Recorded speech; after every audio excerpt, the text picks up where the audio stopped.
Welcome back to the channel. Today we're diving into one of the most insane power fantasy novels I've read in a while. Infinite Awakening. My EXP doubles every day. Collision. But before we begin, let me hit you with a quick reality check. True cultivators swear 3 things. Protect the sect, chase enlightenment, and smash that subscribe button. Miss even one, and the Tao of algorithm might never recommend you another god-tier novel again. Don't let your path to ascension be blocked. Now, buckle up, because this main character, he breaks the EXP system, levels up in his sleep, and turns every day into a cheat code. Let's begin. In the far reaches of the Azure Cloud sect, nestled atop a secluded peak known as the Mountain Heart Pavilion, a fragile wooden hut stood quietly beneath the clouds. Inside, a young man lay unconscious on a crude bed of leaves, his body unmoving, his breath shallow. The air was cold, the room barely held together by old timber, yet he didn't stir. But peace never lasts long in places like this. Without warning, his fingers twitched. Then his entire body seized, trembling as if struck by lightning. Sweat soaked his simple robes. His face twisted in agony. Eyes shut tight, fists clenched, as if something was tearing at his very soul. Then came a gasp, sharp, desperate. He bolted upright, inhaling as though he'd been drowning moments before. His wide eyes darted across the small room in confusion and disbelief. For several long moments, he just breathed, trying to make sense of the unfamiliar world around him. "Where am I?" he croaked, voice dry and ragged. "Wasn't I just at work?" His limbs felt foreign, like they didn't belong to him. As he struggled to his feet, the old floorboards creaked under his weight. His balance faltered. He stumbled forward, hands brushing against the rough walls, trying to ground himself. Then he saw it, a distorted reflection in the fogged window. The face staring back wasn't his, or at least not the one he remembered. His features were altered, sharper, younger, and completely unfamiliar. Panic rose in his throat. Before he could even speak, searing pain slammed into his skull like molten steel pouring through his veins. He collapsed, screaming in agony, hands digging into the sides of his head. The world spun violently. His body convulsed, thrashing against the floor until everything faded into black.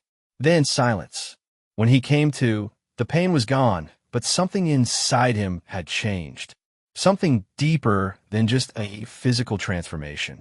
His name was Xiang Yu, not the ancient warlord, just a guy, a tired, overworked office drone from Earth who had been yanked out of his boring, but safe existence. And now, he'd landed in some insane fantasy realm straight out of a manhwa, complete with magical beasts, flying swords, and murderous cultivators. It was every fantasy nerd's dream, right? Wrong. Xiang Yu didn't want destiny or glory. He wanted a normal life. A small home, a loving wife, maybe a dog. That dream? Dead on arrival.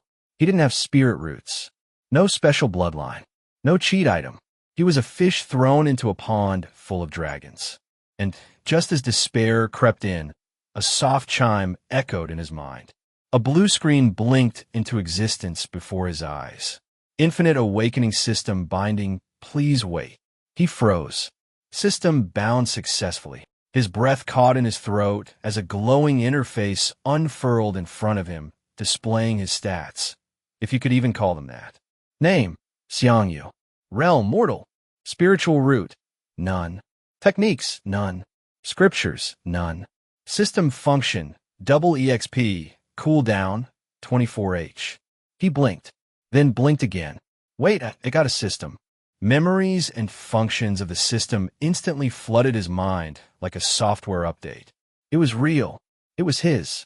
And it was kind of ridiculous. Every time he earned experience through cultivation or study, that EXP would double after 24 hours. Then double again. Then again. It was exponential growth with no ceiling. An infinite power loop if he could just survive long enough to use it. For the first time since waking up, a spark lit in his eyes. Maybe, just maybe, he had a chance in this world after all. But then again, nah, knowing my luck, I'm gonna die tomorrow. But just as hope flickered in Xiang Yu's eyes, it vanished. His gaze returned to the glowing screen, and reality hit hard. Spiritual root, none.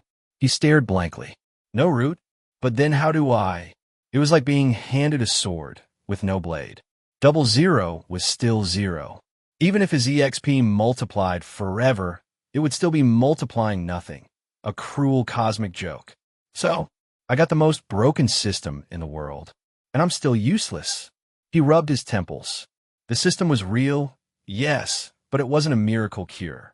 He wasn't some chosen son of the heavens. He had no Goldfinger bloodline, no forgotten family technique, just a body, a basic body. Still, it wasn't all bad. He remembered stories, some cultivators who didn't rely on spiritual roots. They trained their physical bodies to terrifying extremes. External techniques. Painful, brutal, long-winded. But with his system multiplying gains daily, even those slow methods might eventually snowball into real power. Like a billion years? Buffed. I'll be unstoppable in 2. For now, survival came down to remembering every rule from Cultivation web novels he'd ever read. Rule 1. Never mess with a background character named Chun and Mo. They always turn out to be hidden dragons. Rule 2. Don't offend the oddjobber Lin Feng's sweeping floors. He's definitely the reincarnated sword god. Rule 3. Never make eye contact with a girl named Liao. She's definitely a future empress with a harem of powerhouses. Naturally, that's exactly when the universe betrayed him. Senior brother, I'm coming in. The door creaked open, and in walked Perfection, flowing azure robes trimmed in silver clouds. Jet black hair tied up with delicate pins. Grace in every step.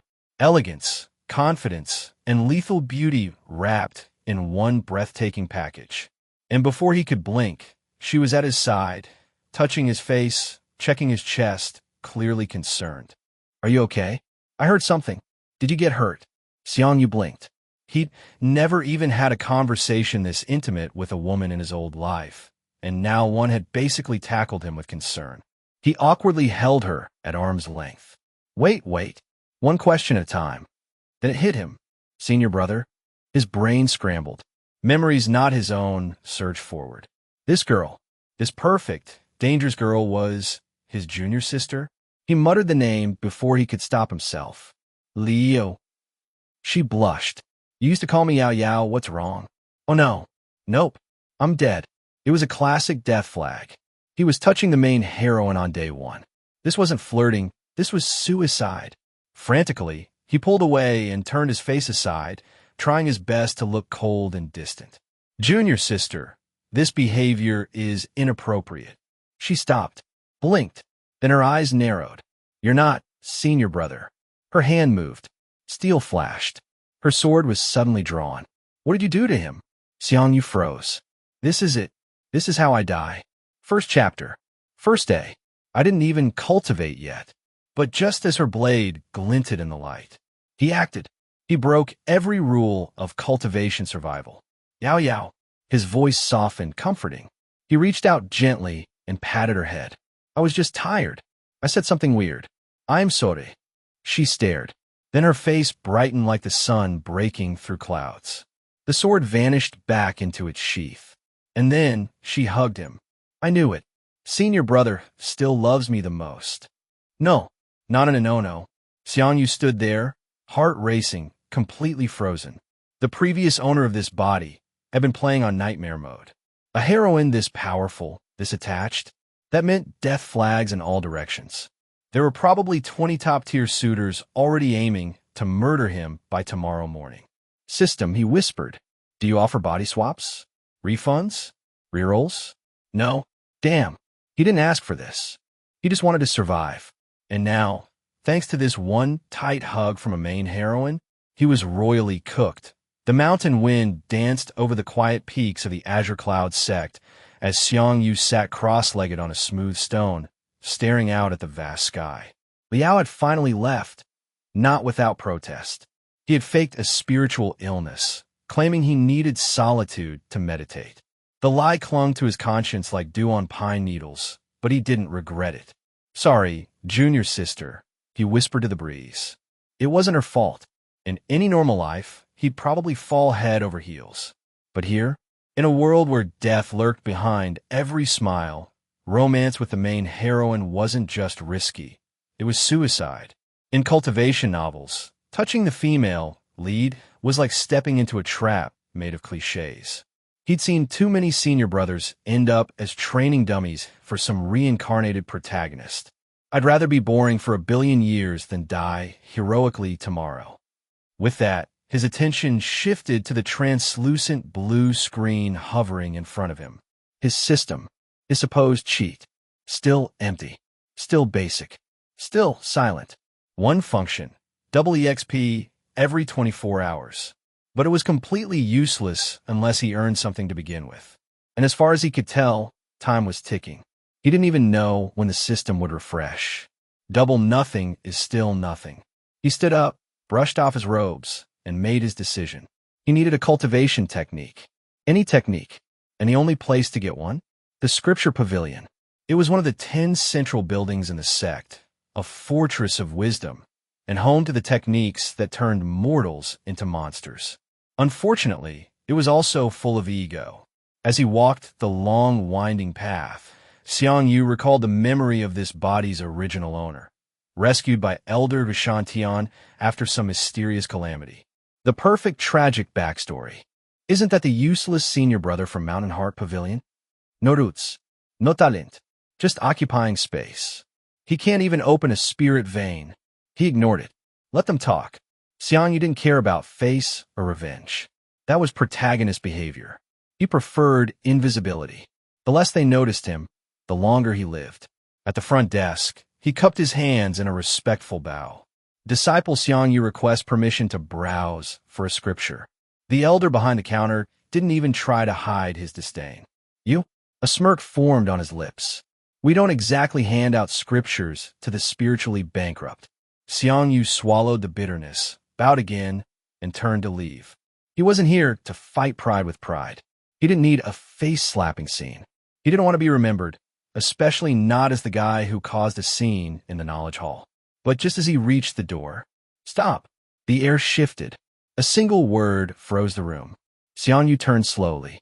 There, in robes as dark as midnight and an aura heavy enough to silence wind, stood Elder Guoshantian. He is my disciple, the elder said. Since when does being rootless deny one access to a scripture? Xiang Yu paled. This was worse. Please, master, don't defend me out loud.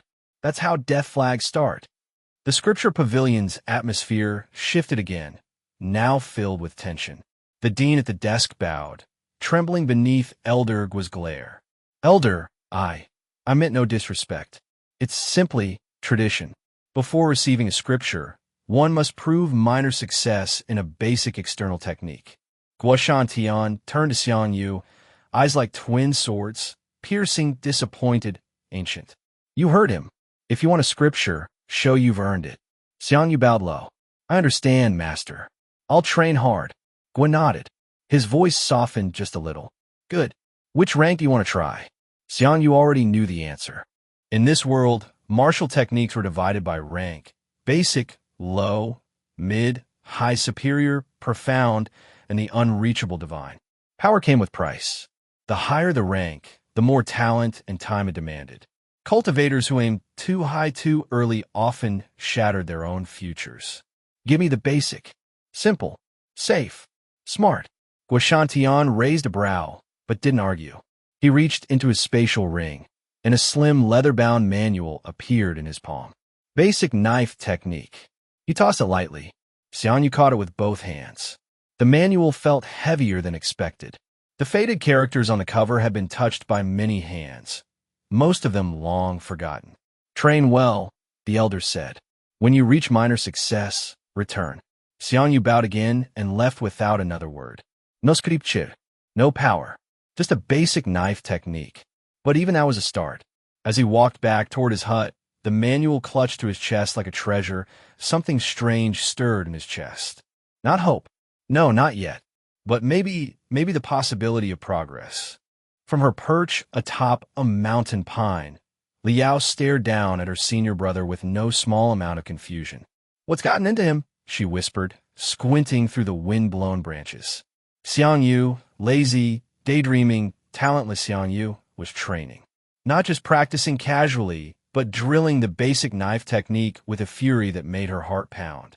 His form wasn't elegant, but the intent behind each strike, it was as if his life depended on it. Before she could descend, the branch under her vanished. Wait, no. She was floating. Slowly, she turned, only to find herself face-to-face with her master, Elder Guoshantian. The old man looked unimpressed, holding her by the collar like a sack of radishes. Slacking off already? His voice was low and disappointed. And master, I know what you were just doing. Without another word, he tossed her high into the air like a stray kitten. Her scream echoed off the cliffs. Master, I don't know how to fly. Guoshantian vanished, leaving his disciple to fend for herself in midair. Meanwhile, down below, Xiang Yu remained oblivious, fully immersed in his relentless training. The sun baked the rocky earth as Xiang Yu's sweat pooled beneath his feet. His palms blistered, his arms trembled, his lungs begged for rest, but his mind wouldn't allow it. If I want to survive, he growled, I must earn it. Hour after hour passed. The sun began to set. The sky turned from gold to crimson, and still he trained, blade swinging like a metronome, counting his will. From the shadows of a tree, Li Yao, somehow alive, had returned. Her expression had changed, no longer teasing or curious. She watched with solemn intensity. He's always hated training, she thought. What changed? For the first time, she didn't see the lazy senior brother everyone mocked. She saw someone fighting against fate itself. If even he can work this hard, what excuse do I have? With quiet resolution, she vanished back into the forest to resume her own training. High above, Elder Guoshantian sat cross-legged on a lonely peak. His gaze swept over the mountainside, watching his two disciples. So the lazy one moves, he murmured with a rare smile, and the genius follows. But what truly captured his attention was Xiang Yu. The boy's expression wasn't one of determination. It was desperation. He trained like someone who believed the next mistake might kill him. Whatever your reason, Guo whispered, it's powerful enough to light your path. Maybe your story isn't over after all. As night fell and stars bled into the sky, something shimmered before Xiang Yu's eyes. Calculating settlement. The blue system screen flickered. Calculation complete. Basic knife technique, 2 + 2. EXP doubled. Basic knife technique, 2-4. Next settlement, 23 hours, 59 minutes, and 59 seconds. Xiang Yu blinked. His entire body ached. His hands were raw. His muscles screamed. And yet, he smiled. Double something is better than double nothing, he whispered. For the first time since arriving in this world, he'd gained actual experience. It wasn't much, but it was real. The knife felt slightly lighter. The form slightly smoother. The seed of progress had taken root. He slumped to the ground beneath the training tree, the cool earth welcome against his burning skin. He was no longer just surviving. He was growing. Rest now, he told himself. Efficiency is everything. Sleep claimed him instantly. At dawn, he stirred, not groaning in pain, but blinking in surprise. His muscles felt fine, his body light. His strength hadn't just returned, it had improved. What am I, a saint body user, he laughed. Then shook his head. No, it must be this world's spiritual atmosphere. Still, he wasn't about to waste it. Grabbing his knife, he resumed practice with movements just a little sharper than before. From his mountain chamber, Elder Guo cracked open an eye. Swish, swish, swish. The rhythm of blade strokes echoed across the cliffs. That brat again? At dawn, he sighed. Is this how it starts? For a moment, he considered going down there. But then he smiled and shook his head. Let him have his moment. It's not like he'll keep this up forever, right? The first light of dawn crept across the horizon, painting the sky in hues of gold and crimson. Birds chirped softly across the mountaintop, and a gentle wind rustled the leaves, whispering secrets only the mountain knew. From her quarters, Liao stepped outside with the elegance of someone who had long mastered the art of making everything look effortless. Today's cultivation, perfect, she murmured with a radiant smile. But playfulness soon replaced serenity. In a blur of motion, she vanished, only to reappear moments later with her nose pressed against the glass of her senior brother's room like a curious cat. Her expression twisted in confusion. He's not here. Now, this was suspicious. Xiang Yu wasn't the type to rise early unless there was an apocalypse, and even then, he'd probably ask for 5 more minutes. Then her thoughts flashed back to last night. Xiang Yu, drenched in sweat, slicing through the air with his knife again and again, long after sunset. Don't tell me he's still. Without finishing the thought, she shot off like an arrow, leaping from treetop to treetop, her concern growing with every passing second. When she finally reached the clearing, there he was, still swinging that practice blade, still drenched in sweat, still moving like the air itself was his enemy. He really trained all night, she thought in awe.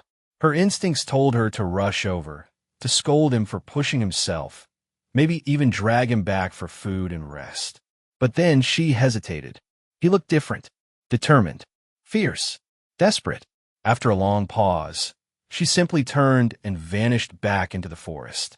Meanwhile, Xiang Yu had no idea he'd just been observed by his junior sister twice in 24 hours.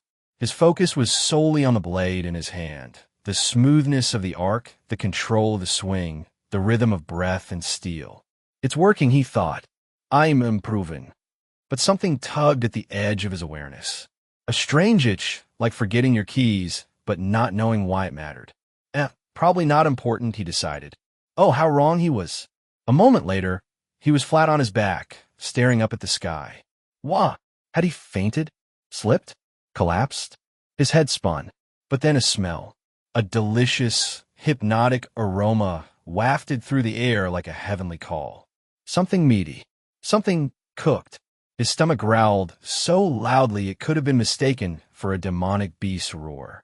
Following the scent like a starving pilgrim, he stumbled through the trees until he reached a second clearing. Senior brother, you're here, called a cheerful voice. There, smiling and radiant, stood Liao, tending to a wild boar roasting on a makeshift spit. She waved happily as flames crackled beneath the meat. I was just about to come get you. Xiang Yu froze. Food. Real food. Cooked food. He hadn't eaten in how long? Since yesterday morning? His mortal body, unlike those blessed with spiritual roots, still needed sustenance. Had Liao not been here, he might have become the first transmigrator to die of hunger in a cultivation novel. He sat down, accepted the offered food, and ate. And cried. Tears streamed down his face. Does senior brother like my cooking that much? Liao asked, cheeks slightly pink. He couldn't answer. His mouth was too full of burnt sorrow. The truth? The boar tasted like smoke, ash, and despair. The outer layer was charcoal. The inside half raw. He wasn't sure whether it was food or a failed alchemy experiment. Yet he kept eating, bite after agonizing bite, because he was starving, and because saying no to the girl holding a sword and calling you brother was not a survival strategy. When at last he'd finished, he gently placed both hands on her shoulders, looked into her hopeful eyes, and made the boldest declaration of his life. Junior sister, he said solemnly, from now on, please leave the cooking to me. The afternoon sun drifted lazily across the sky as Xiang Yu swung his knife with meditative precision, the sound of each arc slicing the air like the breath of a silent wind. His once clumsy stances had sharpened, bit by bit, into something that resembled a real martial form. Hours passed. The clouds turned gold. The sky began to bleed orange. Then, sniff! Xiang Yu paused mid-swing, his nose wrinkling. A smell curled around him, something feral, earthy, sour. Is that me? He muttered, stepping back in horror. Yes. After 2 straight days of training without a single bath, Xiang Yu had achieved the rare and mystical state of stench cultivator, a form known for repelling both demons and dinner alike. No way I'm cooking smelling like this. With the dignity of a man who had just realized his own existence was a health hazard, Xiang Yu gathered his bathing herbs and made for the nearest river, The secluded river he found flowed like crystal glass through the rocks, fed by snowmelt high above. Wading in, he crushed the wild herbs between his palms and let their natural scent rise with the cool water. It wasn't artificial like Earth's shampoos. This fragrance felt alive, as if the mountain itself were cleaning him. After scrubbing away 2 days of blood, sweat, and anxiety, Xiang Yu stepped out refreshed, clean-robed, and ready to face his true enemy. Dinner. Returning to the pavilion kitchen, he was surprised to find Li Yao already there, with another wild boar splayed out like it had been sacrificed to the gods of culinary terror.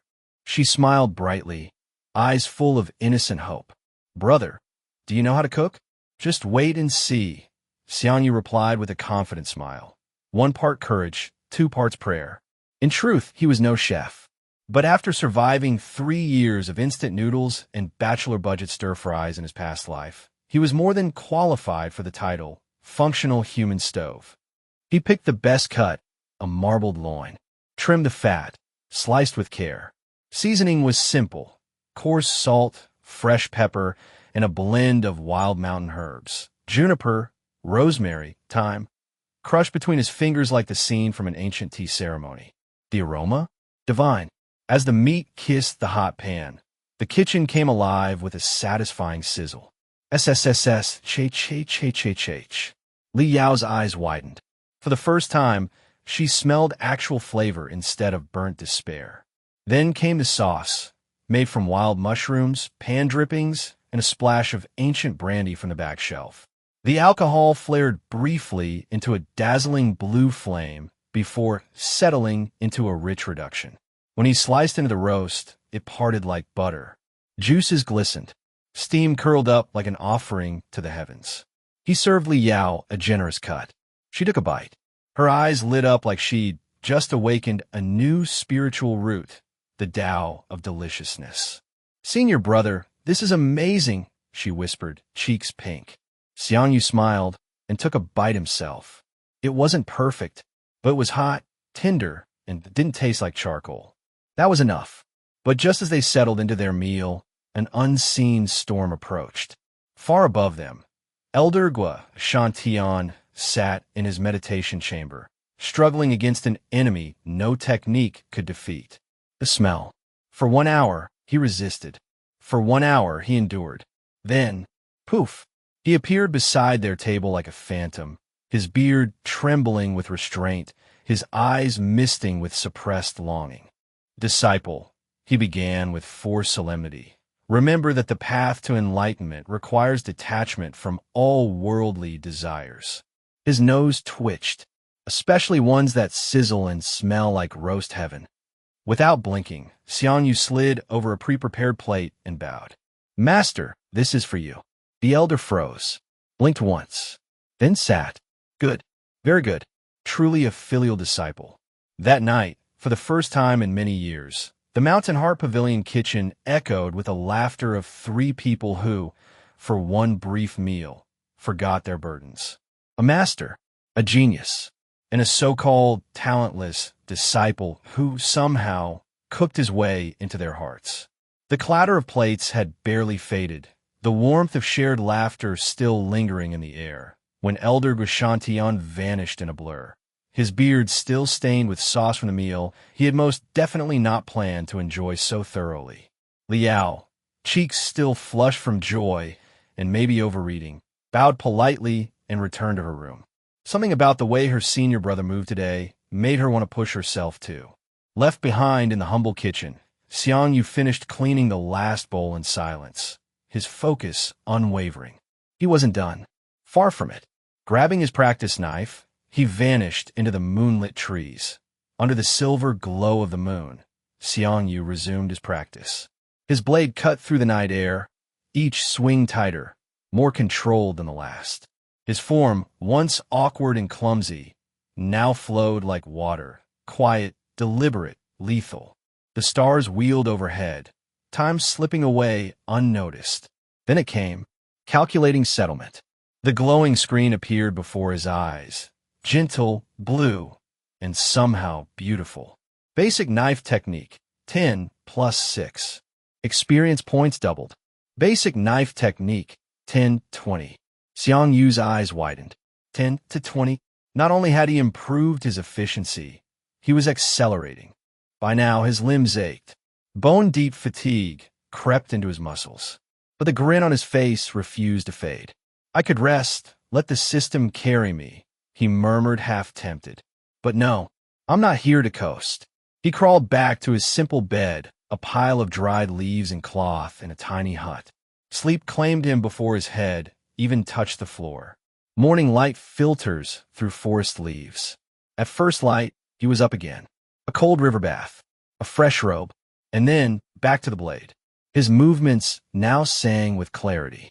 Even Elder Gua, meditating in his chamber, twitched in annoyance as the whoosh of knife forms disturbed his peace yet again. Surely this can't last, the elder muttered. It's just a phase. He was wrong. Not far away, Liao peeked out from her window, eyes narrowing at the sight of her senior brother in mid-form, sweat dripping but never stopping. I can't fall behind, she whispered, turning away to begin her own training. The sun climbs to noon. By the time the sun was at its peak, Xiang Yu's stomach finally reminded him that he was still immortal. Time to cook. A title had been unofficially bestowed upon him the night before. Chef of Mountain Heart Pavilion, a position that, frankly, didn't exist until he invented it. He accepted the role with quiet pride. In the kitchen, sizzling sounds begin. Lunch was served. Simple. Delicious. Liao practically inhaled her food. Senior brother, this is so good. Where did you learn to cook? Xiang Yu only smiled. A little practice, he said. What he didn't say was that he used to make meals like this after late-night overtime in his old life, because fast food was too expensive and delivery never came on time. Now, that survival skill had become something special. Elder Gua joins silently, accepting his plate without asking. The old master observed Xiang Yu closely, subtle changes revealing themselves even between bites. The boy was leaner, stronger, sharper. Perhaps there's hope yet, he thought. The afternoon fades into evening. Hours passed. The blade danced once more. Xiang Yu trained through sweat, aches, and repetition until even the sky changed color again. By nightfall, the trio shared another warm meal. Food, laughter, and something new. Connection. Late night, stars overhead, forest sounds all around. Then, once more, Xiang Yu returned to the blade. The moon watched as he swung again and again. His body burned. His hands blistered. But he didn't stop. Calculating settlement. Basic knife technique, 30 plus 10. Experience points doubled. Basic knife technique, 30-60. Status screen appears. Name, Xiang Yu. Realm, mortal. Spiritual root, null. Technique, basique knife technique, bugine 60/100. System function, Double EXP, cooldown, 24 hours. He stared at the screen, the number 60 out of 100 pulsing gently. Minor success is within reach, he whispered. Tomorrow I begin my true path. The first rays of dawn touched the mountain's edge as Xiang Yu's eyes snapped open. No alarm. No hesitation. His body had long since adapted to the rhythm of relentless cultivation. He rose, the leaves of his humble bedding crunching softly beneath him, and stepped into the crisp air of early morning. Scene shift to training ground, blades slicing air. Each movement of his practice knife was fluid now, intentional, polished. Gone was the man who once stumbled through basic forms.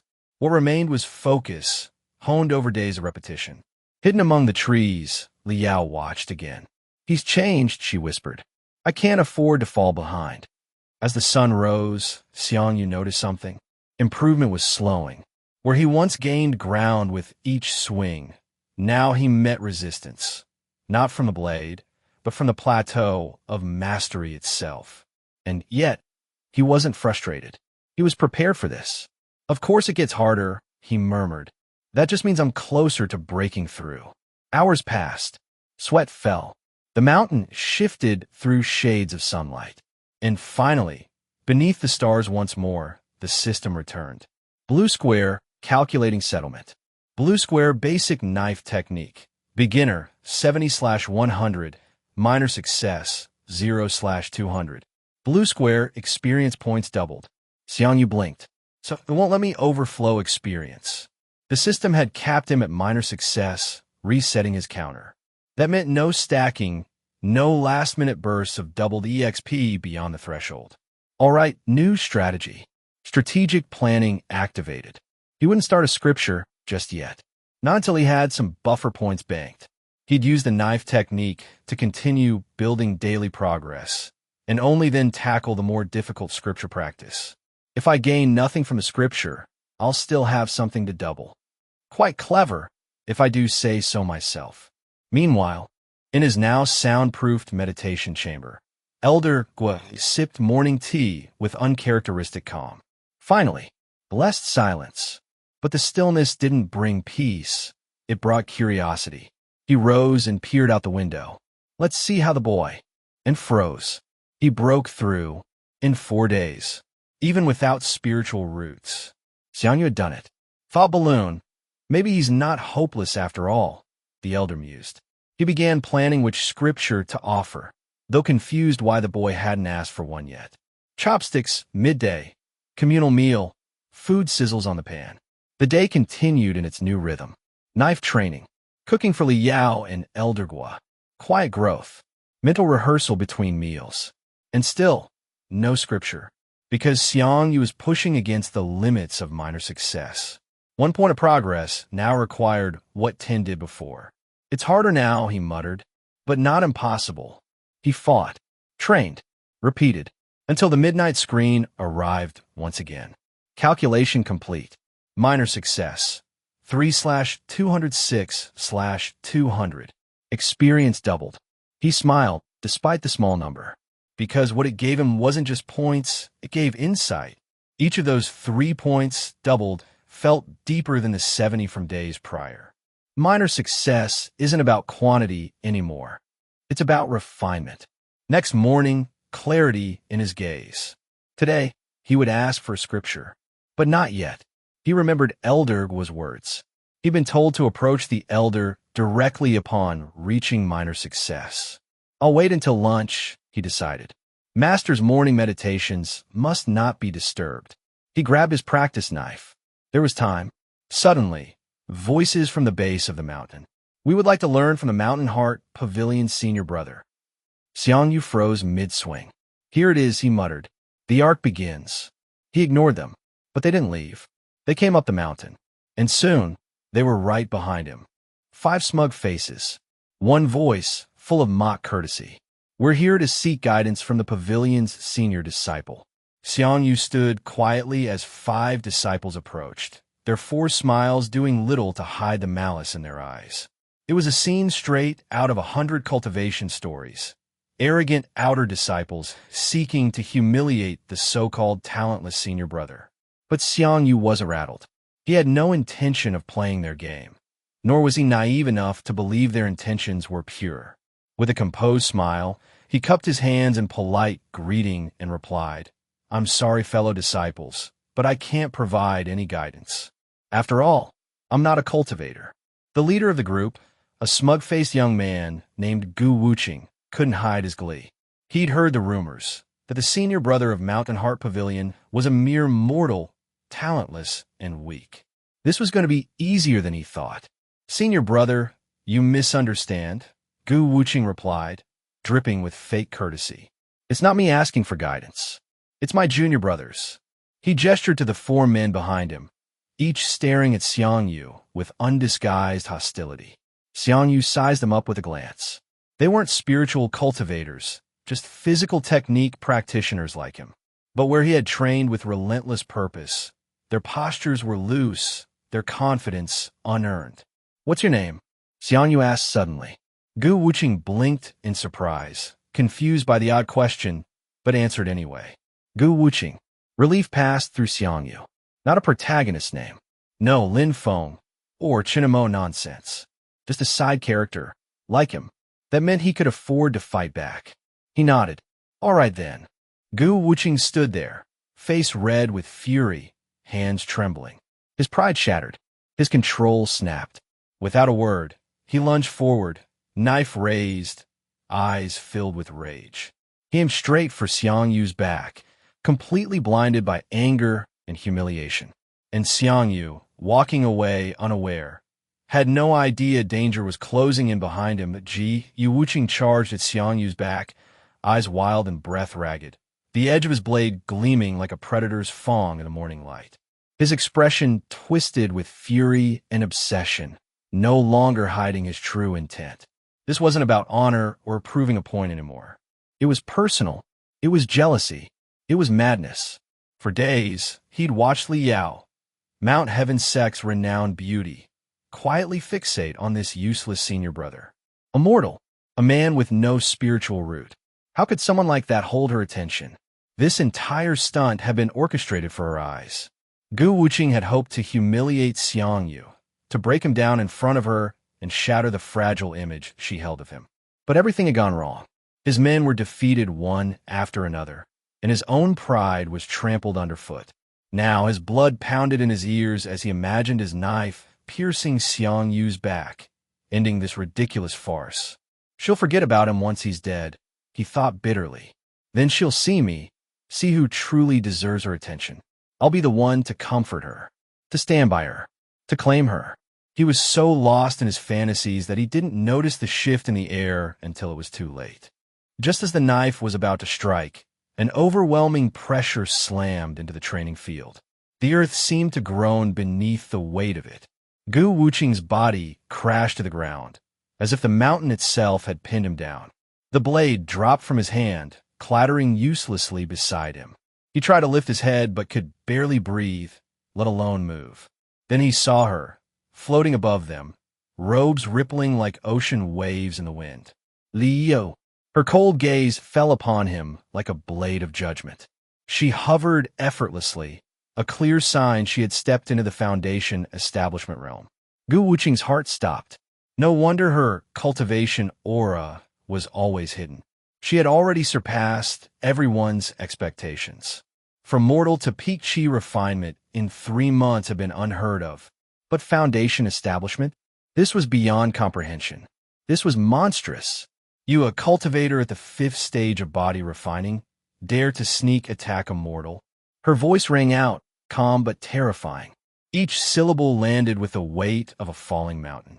Xiang Yu finally turned, startled to see Gu Wuqing groveling on the ground, his knife just inches away. He blinked in disbelief. Was I really about to get stabbed? He hadn't provoked anyone, had gone out of his way to be respectful, and still, this was the result? It was maddening, but even more disturbing than the attempted assassination was Li Yao's sudden display of power. Foundation establishment? What kind of junior sister had he picked up? Gu Wuqing, now shaking, desperately tried to crawl away. I was wrong. Please forgive me, he begged, his previous arrogance completely dissolved into pitiful groveling. Li Yao stared down at him, with eyes colder than any winter wind. You can't kill fellow disciples, he cried, latching onto the sect's rules like a drowning man clinging to driftwood. She tilted her head, as if amused by his desperation. And if I kill a body-refining cultivator like you, will the sect punish me? Her voice oozed contempt. Gu Wuqing paled, the truth settling into his bones like ice. No, no one would punish her. She was the sect's prized genius. He was a nobody. The rules didn't apply to people like her. They applied to people like him. Her palm began to glow with swirling blue energy, a condensed orb of spiritual power that hummed with deadly intent. Panicking, Gu Wuqing lunged forward and grabbed Xiang Yu's legs. Senior brother, please. Tell her to spare me, he sobbed, all dignity forgotten.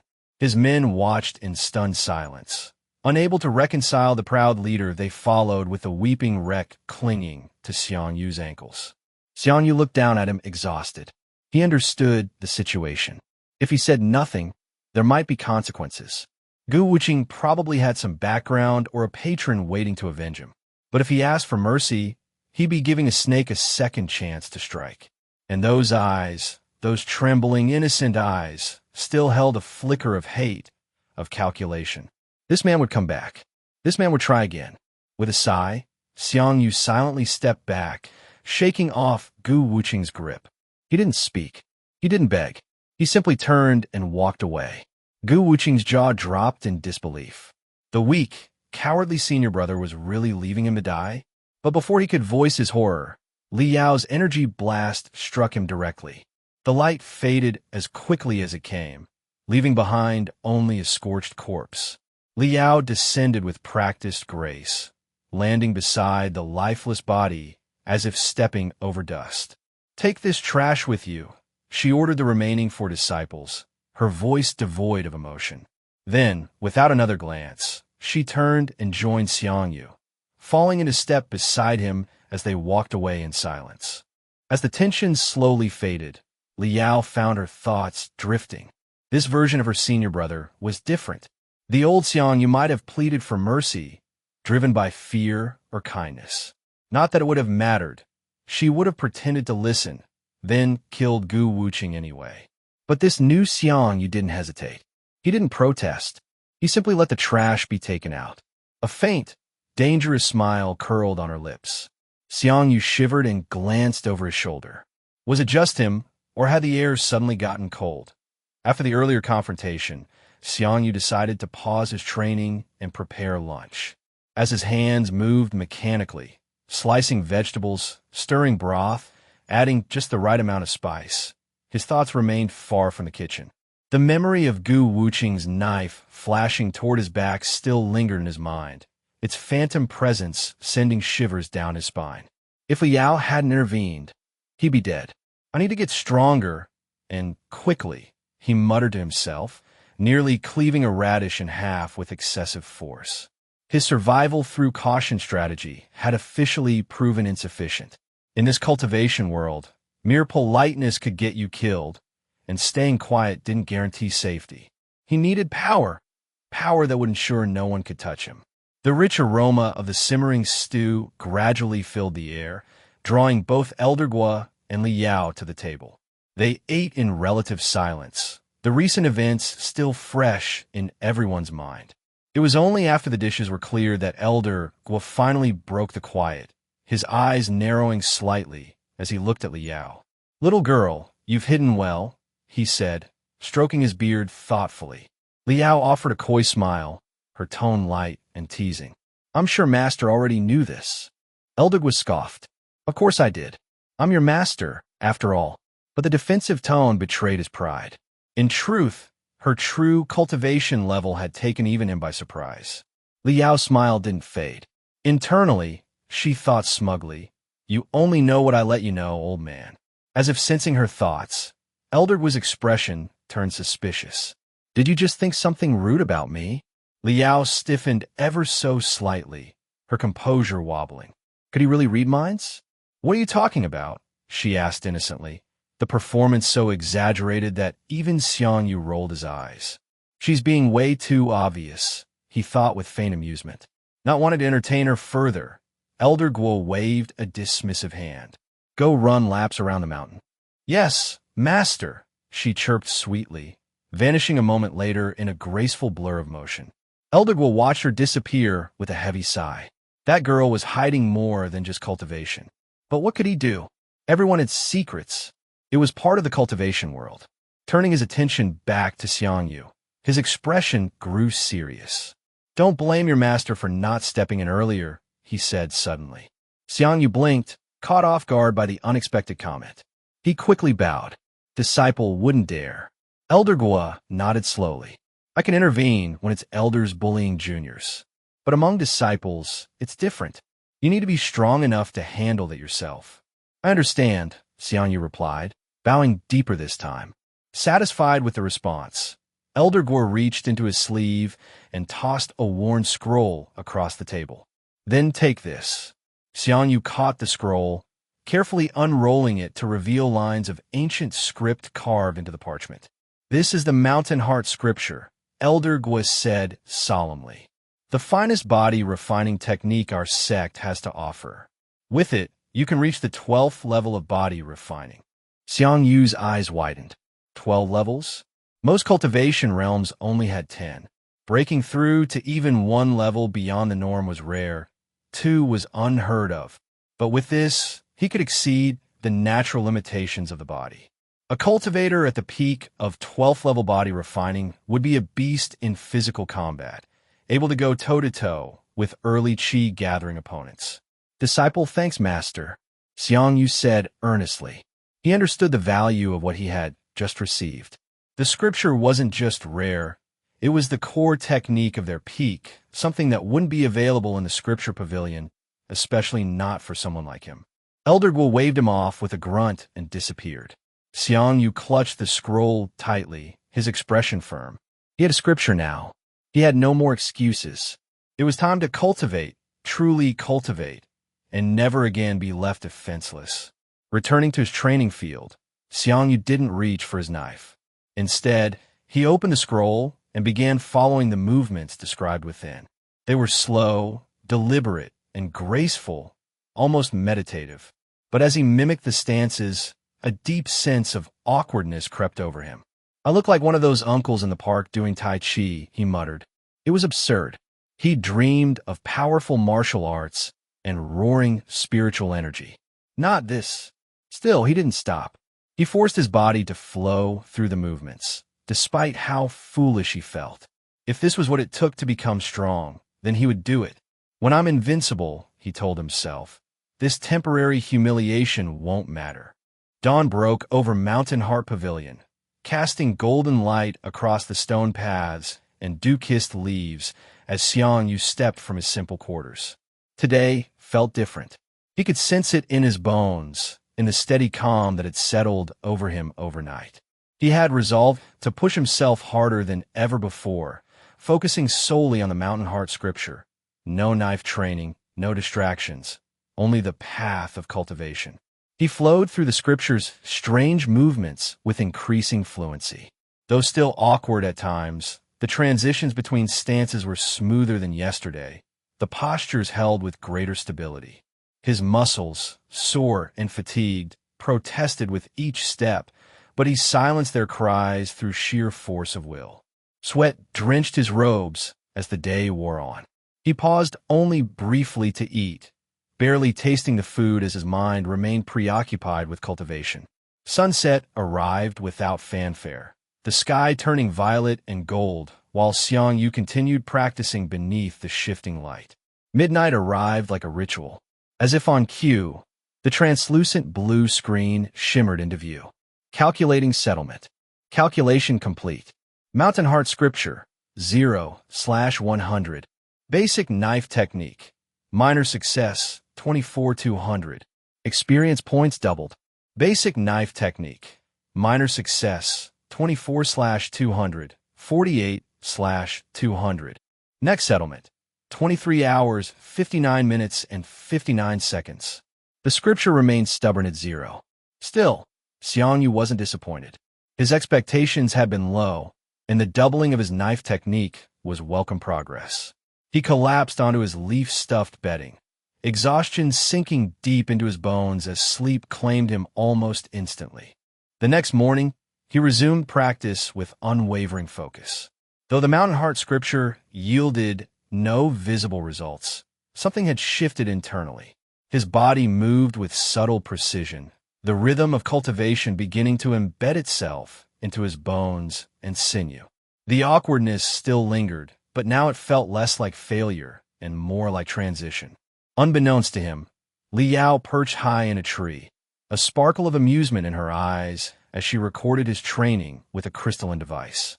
His dedication impressed her, though she particularly cherished the moments when his stance wobbled or his expression twisted into one of sheer frustration.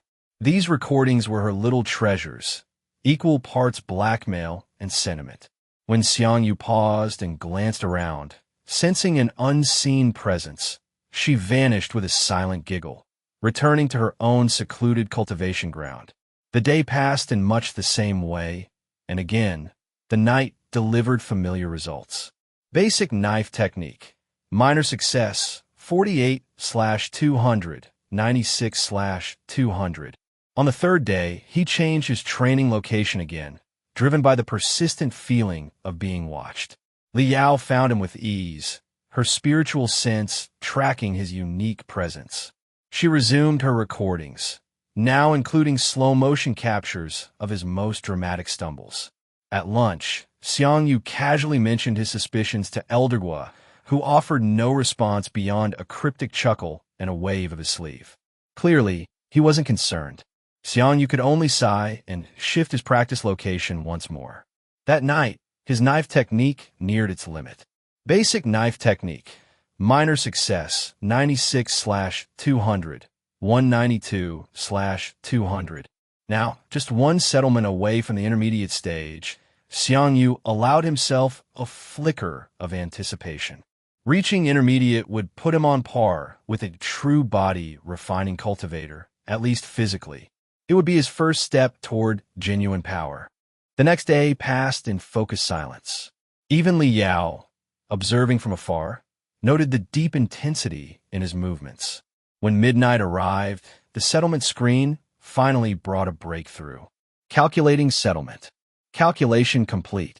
Mountain Heart Scripture, 0 out of 100. Basic knife technique. Minor success, 192/200. Intermediate, 0/300. Next settlement, 23 hours, 59 minutes, and 59 seconds. The knife technique had broken through. Intermediate at last. But the scripture remained stagnant at 0. Xiang Yu frowned, unsure whether to be pleased or troubled. Now that his knife technique had reset to 0 progress, there was nothing for the system to double unless he advanced at least one technique by the next day. Should he focus on building points in the knife technique? Or continue investing in the seemingly unyielding scripture? Maybe I'll sleep on it, he muttered, stretching his aching limbs. He began to rise when his foot pressed down harder than expected, hard enough to crack the earth beneath him. A shallow crater formed beneath his step, shocking him into stillness. His eyes widened. Something had changed. Calling forth his status screen with a shaky breath, he confirmed what he'd begun to suspect. Name, Xiang Yu. Realm, body refining first layer. Species, human. Spiritual root, null. Technique, basique knife technique, intermédiate 0/300. Scriptures, Mountain Heart Scripture, first layer, 10/100. System function, Double EXP, cooldown, 24 hours. His heart skipped a beat. He had finally broken through the first layer of body refining. He stared at the 10/100 on his scripture. So all this time, he hadn't been failing. He'd been progressing invisibly, storing energy and insights that only now materialized as real cultivation. Exhaustion faded beneath the weight of this accomplishment. For the first time since entering this world, he had stepped onto the true path of cultivation. No spiritual roots, no guidance, no shortcuts, only grit, sweat, and relentless effort. A tired smile crossed his lips as he whispered into the still night air. I've done it. I'm a cultivator now.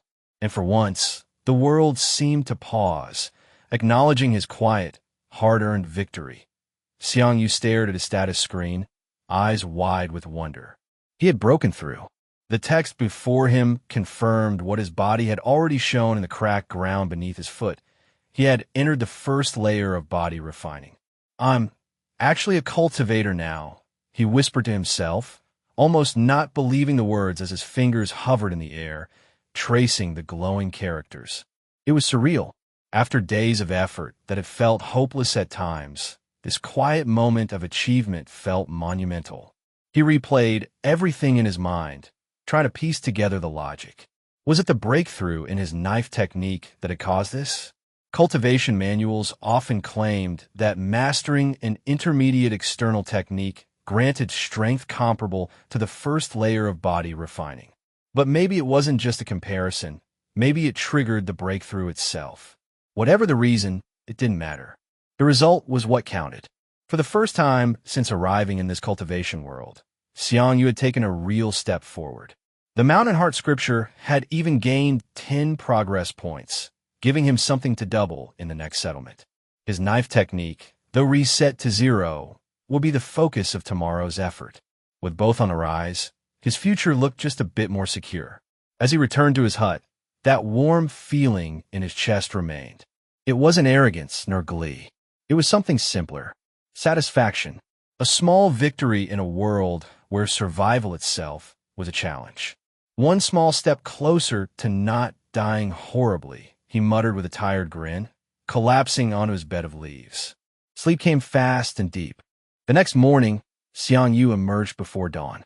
His limbs felt heavier, denser, but also more responsive, more alive. This time, he skipped the awkward stances of the Mountain Heart scripture and turned instead to his practice knife. The blade flashed through the morning air as he began his routine with newfound energy. At least I don't have to do those ridiculous movements anymore, he thought with relief. Up in the canopy, Li Yao sat perched on a branch, pouting slightly as she watched her senior brother slice the air with his knife. It wasn't nearly as fun to record. His previous training with the Mountain Heart scripture had been a goldmine of awkward footage. But today, it was just diligent practice. Boring. She sighed and tucked the memory crystal away. If she wasn't going to get anything amusing, she might as well use her time for something else. Her eyes narrowed with renewed focus. I'll find whatever's been stalking him lately, she decided, vanishing into the forest with a blur of motion. Elsewhere in the mountain pavilion, Elder Gua observed everything through his spiritual senses, silently watching Xiang Yu with a furrowed brow. He's already given up on the scripture, the old cultivator murmured. Was it too advanced for him? Too frustrating? He shook his head and returned to meditation, muttering under his breath. Well, at least the boy's still training. Xiang Yu continued until midnight, when the screen appeared once more. Calculating settlement. Calculation complete. Mountain Heart Scripture. First layer, 11/100, plus 1/100. Basic knife technique. Intermediate, 5/300, plus 5/300. Experience points doubled. Basic knife technique. Intermediate, 5/300, 10/300. Mountain Heart Scripture. First layer, 11/100, 22/100. Next settlement, 23 hours, 59 minutes, and 59 seconds. Xiang Yu blinked. A single point in the Mountain Heart Scripture. Despite not training it at all, that didn't make sense. He furrowed his brow, thinking it over. Name, Xiang Yu. Realm, body refining first layer. Species, human. Spiritual root, null. Technique, basique knif technique, intermédiaire 30/300. Scriptures, Mountain Heart Scripture. First layer, 51/100. System function, Double EXP, cooldown, 24 hours. 51 points in the Mountain Heart Scripture. Just shy of a breakthrough to the second layer. And it had only been 3 days since reaching the first. He leaned back, a smile tugging at his lips. The implications of this discovery were enormous. If he could cultivate multiple external techniques to the intermediate level, he could create a chain reaction, experience in one feeding into others, compounding exponentially with each settlement. The 12th layer of body refining suddenly felt possible. Still, he forced a grin from his face. It was too soon to celebrate. He needed to stay grounded. One step at a time, he reminded himself. Don't get cocky. Just keep grinding. He curled up on his makeshift bedding, exhaustion claiming him as the stars turned overhead. He had discovered a loophole in the world's cruel rules, and he intended to exploit it. TCH.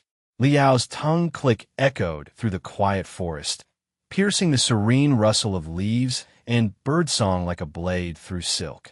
For 2 full days, she had scoured the entire mountain range, chasing down leads, scanning the terrain with her highly attuned spiritual sense, and chasing anything remotely suspicious. Yet she had found nothing. No beast, no mysterious stalker, no threat lurking in the shadows of the trees. Nothing but disappointment. Frustrated, she pivoted on her heel and drove her foot into the nearest tree with deceptively casual grace. Crack! The ancient trunk, wider than 3 grown men standing shoulder to shoulder, snapped at the base and fell with a deafening crash, sending birds scattering and dust spiraling through the clearing. As the echo faded, a strange thought trickled into her mind like a whisper on the wind. If there isn't one, why don't you just create one? Leo Blinka. Her brows lifted as if struck by inspiration, and then her lips curled into a devilish grin. That's right. If there isn't a beast. Her eyes glinted. Then I'll make one. If the original culprit had long since vanished, or perhaps never existed, then her solution was obvious. Find a strong enough beast, beat it senseless, drag it back, and present it as the threat that had been disturbing her senior brother's training. Who would question her? Certainly not Xiang Yu. And best of all, he'd owe her a reward. A reward she would choose very carefully. High in his chambers atop Mountain Heart Pavilion, Elder Guo watched the girl's glowing eyes and unsettling smile with a frown, gently stroking his beard. What is she plotting this time? He considered intervening, then wisely chose not to. He had learned, the hard way, that trying to rein in Li Yao's plans was like throwing water on a spiritual flame. It only made things worse. Instead, his attention shifted to Xiang Yu. To his mild surprise, the boy hadn't abandoned cultivation altogether. On the contrary, Xiang Yu trained daily with unwavering focus and had already reached the body-refining realm within just 1 week, something that even many outer disciples struggled with. Elder Guo nodded in silent approval. So he wasn't bluffing after all. He had also noted the smooth transition of Xiang Yu's knife technique into the intermediate stage, a feat that, while not genius tier, was certainly impressive for someone with no spiritual roots. The boy had earned himself a real foundation. Perhaps it was time to start thinking about his next technique. Meanwhile, deep in the forest, a massive golden lion burst through the trees like a rolling thundercloud, its fur bristling and eyes wide with panic. It ran not with majesty, but with sheer, unfiltered terror. Hot on its tail was a figure in flowing azure robes, delicate, graceful, and utterly terrifying. Stop running and let me catch you. Li Yao's voice rang out, charming in tone but laced with threat. It's not like I'm going to hurt you, she added with a smile that could freeze lava. The lion, if it had any thoughts beyond survival, might have scoffed at the blatant lie. It had sensed her coming from miles away, her foundation establishment aura bleeding through the forest like a hunting bell. Every instinct it possessed screamed that this girl was more dangerous than any beast it had ever encountered. Liao, meanwhile, narrowed her eyes. Where's your beastly pride? You're acting like a scared rabbit. With a sigh, she abruptly halted mid-chase. The lion skidded to a halt in confusion, and then froze. Boom. A wave of spiritual pressure surged through the forest like a falling mountain. She had released her full aura. Midnight settled over the training grounds, cool and quiet, as Xiang Yu completed his final knife form. His body, coated in sweat, felt unusually light and energized, a stark contrast to the fatigue he usually experienced after long hours of training. He paused, catching his breath, a warm sensation spreading from his core. It didn't take long for him to realize the difference: beast meat. Earlier, he had eaten the flesh of the massive lion Li Yao had captured. Cultivated beasts, unlike ordinary animals, carried spiritual essence in their bodies, and now that essence was fueling his training. The thought of eating such meat every day crossed his mind, but he dismissed it just as quickly. Beasts like that didn't come easily, and he wasn't the one strong enough to hunt them.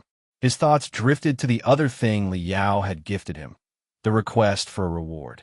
After bringing him the beast, she'd boldly asked him out on a date. Xiang Yu, unable to refuse, had reluctantly agreed. Still, he had chosen their outing location with caution, a remote mortal town. Mortal places were safer, far from the eyes and ears of sect members or wandering cultivators. He told himself that it was a reasonable compromise. While he'd lose a day of training, he'd gain something even more valuable: information about the world outside. As these thoughts circled his mind, the familiar translucent blue screen blinked into view.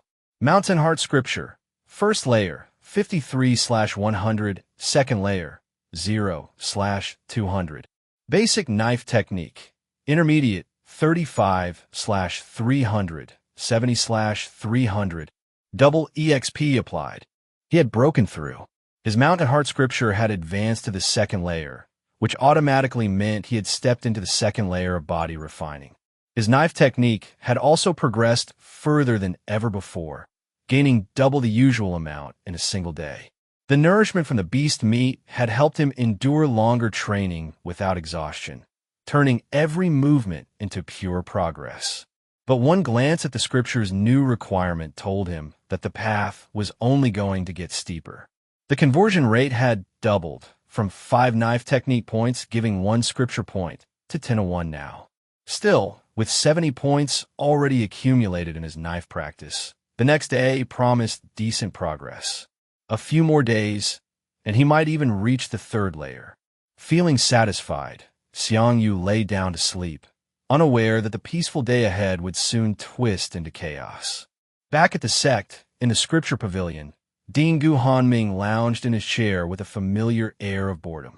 That boredom evaporated when a disciple burst through the doors, panting heavily. The youth blurted out a few gasped words, finally managing to say that Xiang Yu had left the sect. The dean's expression transformed immediately. A malicious grin crept across his face. This was what he had been waiting for. His brother's killer had finally stepped outside the protective barrier of the sect. But just as he stood to act, the disciple added one more detail. Liao had gone with him. That gave the dean pause. The girl was a genius, powerful and favored. Harming her within sect grounds was suicide. But outside, if she never returned, who would know? A darker, more twisted smile spread across his face. Now he could have both. His brother's killer and her protector. Without hesitation, he moved to gather his forces, eager to exact the revenge he had dreamed of for so long. As the dean composed himself, pretending he wasn't rattled, his gaze locked on Xiang Yu. In a chilling voice, he promised to kill Xiang Yu in revenge. And in a flash, he charged. Xiang Yu froze. His mind screamed for him to move, but his body refused. He hadn't done anything. He didn't even kill the man's brother. But none of that mattered now. Death was rushing toward him, until at the last moment, Li Yao's leg crashed into the dean's arm, knocking him aside. She stood in front of Xiang Yu, unwavering. "Your opponent is me," she said coldly. "Leave my senior brother out of it." "Run, senior brother," she shouted behind her. But by the time she turned to look, Xiang Yu was already gone. No words had been necessary. His survival instinct had kicked in the second she created an opening. He vanished into the trees, heart pounding, mind racing. Gu Hanming growled in frustration, turning to his 5 disciples and shouting for them to give chase. But before they could move, Liao intercepted them, sword slashing forward. Just before her attack landed, the dean reappeared, blocking her blade with his bare hand. "Your opponent is me," he repeated, this time with cruel satisfaction. And the forest echoed with the clash of blades and the unfolding chaos of fate. Liao stood firm, her eyes locked on Gu Hanming as tension crackled in the air between them. Though he vastly outclassed her in cultivation, him at the core formation realm, at foundation establishment, her concern wasn't for herself. Her thoughts were consumed by Xiang Yu, who had vanished into the forest moments ago. He had only just begun his cultivation journey, barely reaching the first stage of body refining, and now 5 disciples were hunting him down. Among them, 3 had reached the second stage, while 2 had even advanced to the third, making the odds against him overwhelming in both number and strength. Noticing her distracted glances, Gu Hanming sneered. "Why do your eyes keep darting there? Worried about your senior brother?" he mocked, his voice thick with malicious glee. "Don't worry, my men will be sure to take good care of him." His words, dripping with cruelty, only fanned the flames of anger within her. But she forced herself to stay composed. Letting rage take control would only play into his hands. She steadied her sword, meeting his gaze with ice-cold calm. "I'll just have to kill you before they get to my senior brother," she said firmly, her voice steel-clad with conviction. The dean burst into laughter, genuinely amused by her audacity. "Take me down? You?" He gestured at her with a derisive flick of his wrist. "Stop dreaming." With that final taunt, he lunged. His body blurred as he surged forward, spiritual energy swirling around his fist like a coiled serpent ready to strike. To an ordinary Foundation establishment cultivator, his speed would have been untraceable, unstoppable. Gu Hanming had received reports of Li Yao hiding her true cultivation, but he wasn't concerned. Whether she was stronger than she let on or not, it wouldn't matter. No one at Foundation establishment could survive a head-on clash with a core formation expert. She sidestepped the blow with fluid ease, so fast it was as if she'd seen it coming before it even began. The dean's eyes widened in disbelief. His momentum carried him forward uncontrollably, and he was forced to redirect his strike into the earth. His fist crashed down like a meteor, shaking the entire forest. Dust and soil erupted around him, a crater forming beneath the sheer force of his spiritual strike. When the dust settled, he stood at the center of the blast zone, panting slightly as he looked up, only to see Li Yao standing at the rim of the crater, unscathed and unimpressed. Her gaze was calm, cold, and filled with disdain. "There's no way," he muttered. "No one at the start of Foundation establishment could dodge that." "Who said I'm at the start?" she replied calmly. Her aura flared suddenly, rising like a tidal wave. From a first layer to the second, then to the third, it didn't stop. Fourth, fifth, sixth, her cultivation surged with undeniable force. The pressure mounted until it reached the absolute peak of the Foundation establishment realm. The ground around her quivered, and even the light in the air seemed to distort under the sheer density of her power. Ji Yuhanming froze. He had expected some hidden strength, but this was monstrous. Not only had she reached Foundation establishment, but she had already ascended to its peak without anyone in the sect noticing. Such advancement, in such secrecy, was unnatural. It defied logic. Panic briefly flickered across his face, but pride quickly buried it. No matter how high she climbed in Foundation establishment, he told himself, the realm of core formation remained leagues above. No genius, no prodigy, could erase the difference between these two worlds. "Oomph," he scoffed, regaining composure. "So what? You're still just a Foundation establishment brat. Don't think you can cross a chasm that wide with talent alone." But Li Yao only smiled, a dangerous glint flashing in her eyes as she shifted her weight forward. "We'll see about that," she said.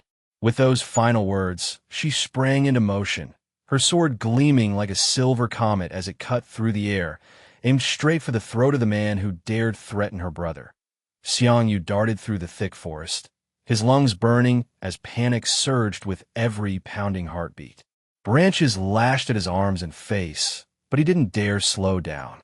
The injustice of it all gnawed at him. He hadn't done anything to deserve this.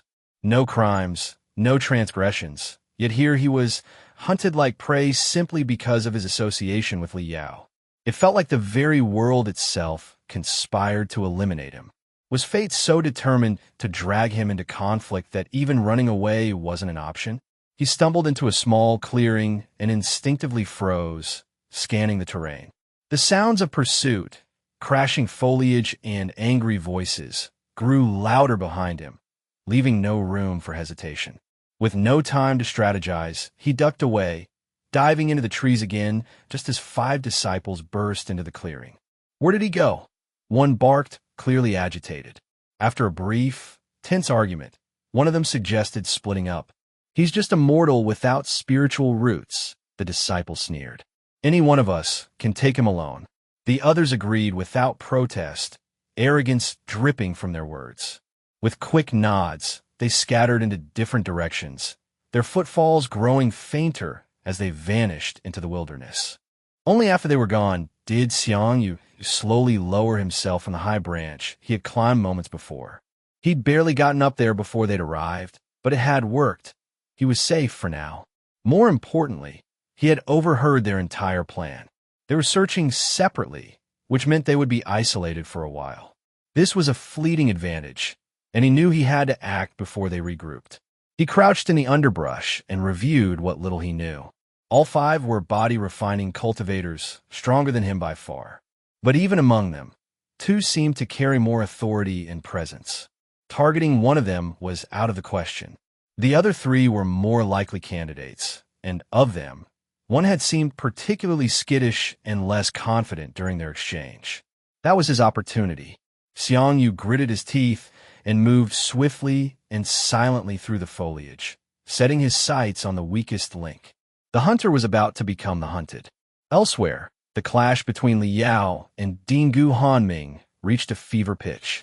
Li Yao lunged forward, her sword ablur as it slashed toward the Dean with razor-sharp intent. Gu Hanming's spiritual energy surged, and he raised his arms to summon a powerful barrier that glowed with protective energy. The collision of sword and shield sent a crackling explosion of sparks across the battlefield, the air trembling from the sheer force of their confrontation for a brief moment.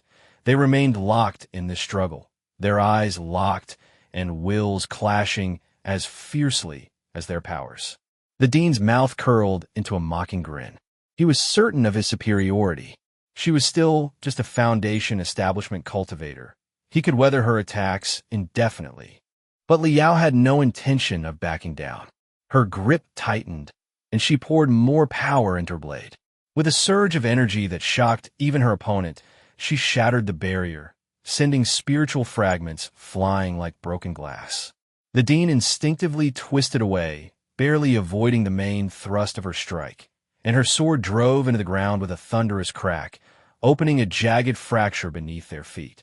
The sight stunned him. How could she wield such destructive power? No Foundation establishment cultivator should be capable of that. He realized he could no longer treat her lightly. As Li Yao yanked her sword from the ground, the Dean pounced, hoping to exploit the opening. But she flipped over him in a graceful arc, evading his strike with elegant precision. His next blow crashed into empty space as she twisted midair and blocked with her blade, the impact sending her flying backward into the crater's edge. Before she could recover, he was already on her again.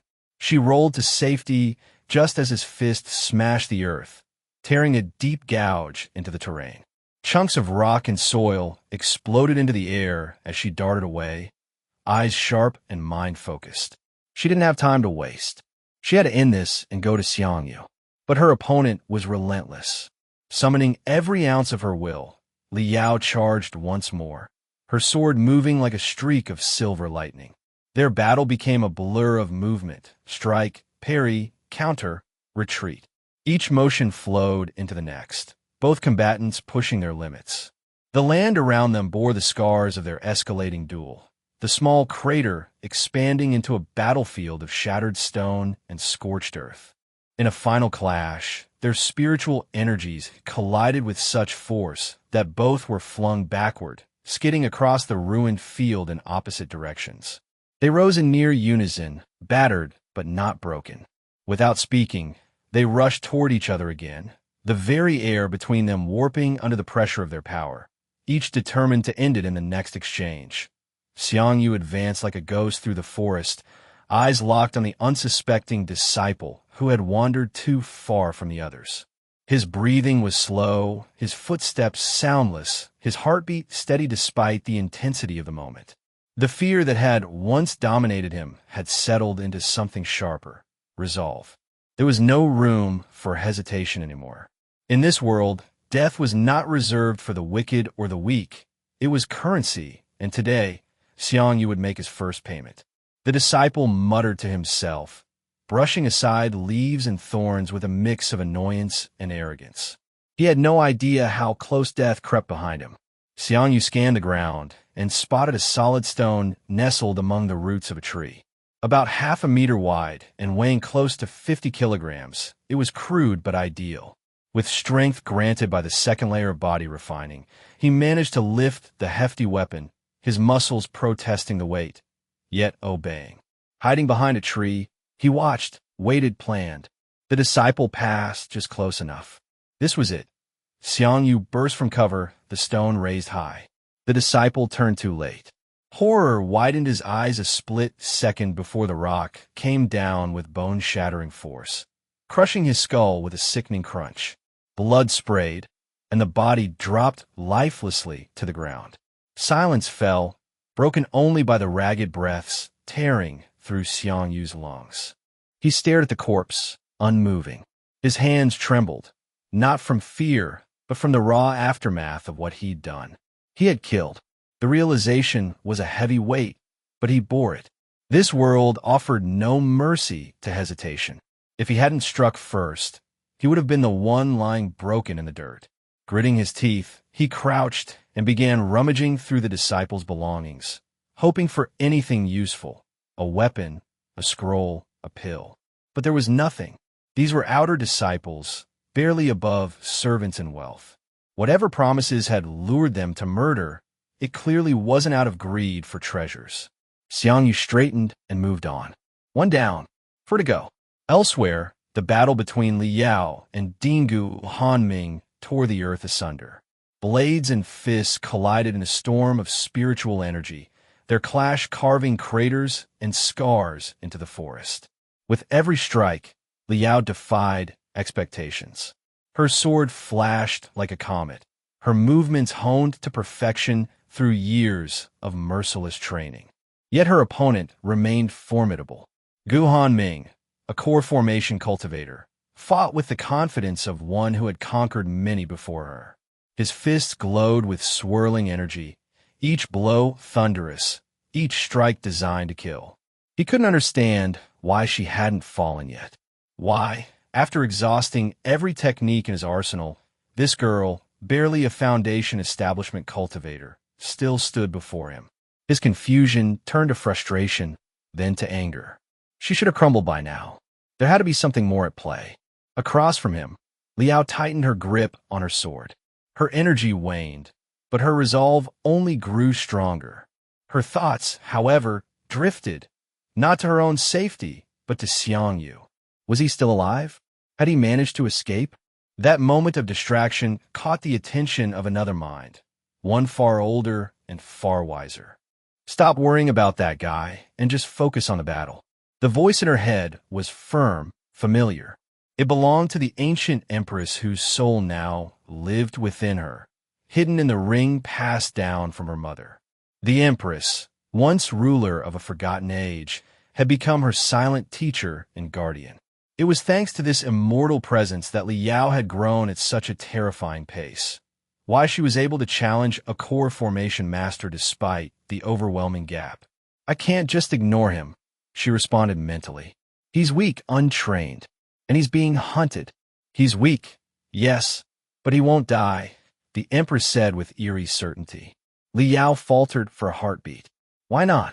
What do you mean? He doesn't have talent. He doesn't have cultivation. But what he does have is survival instinct. Survival instinct? Yes.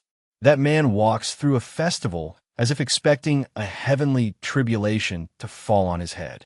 Always alert, always planning his next move, always afraid. That fear is a gift. It keeps him alive.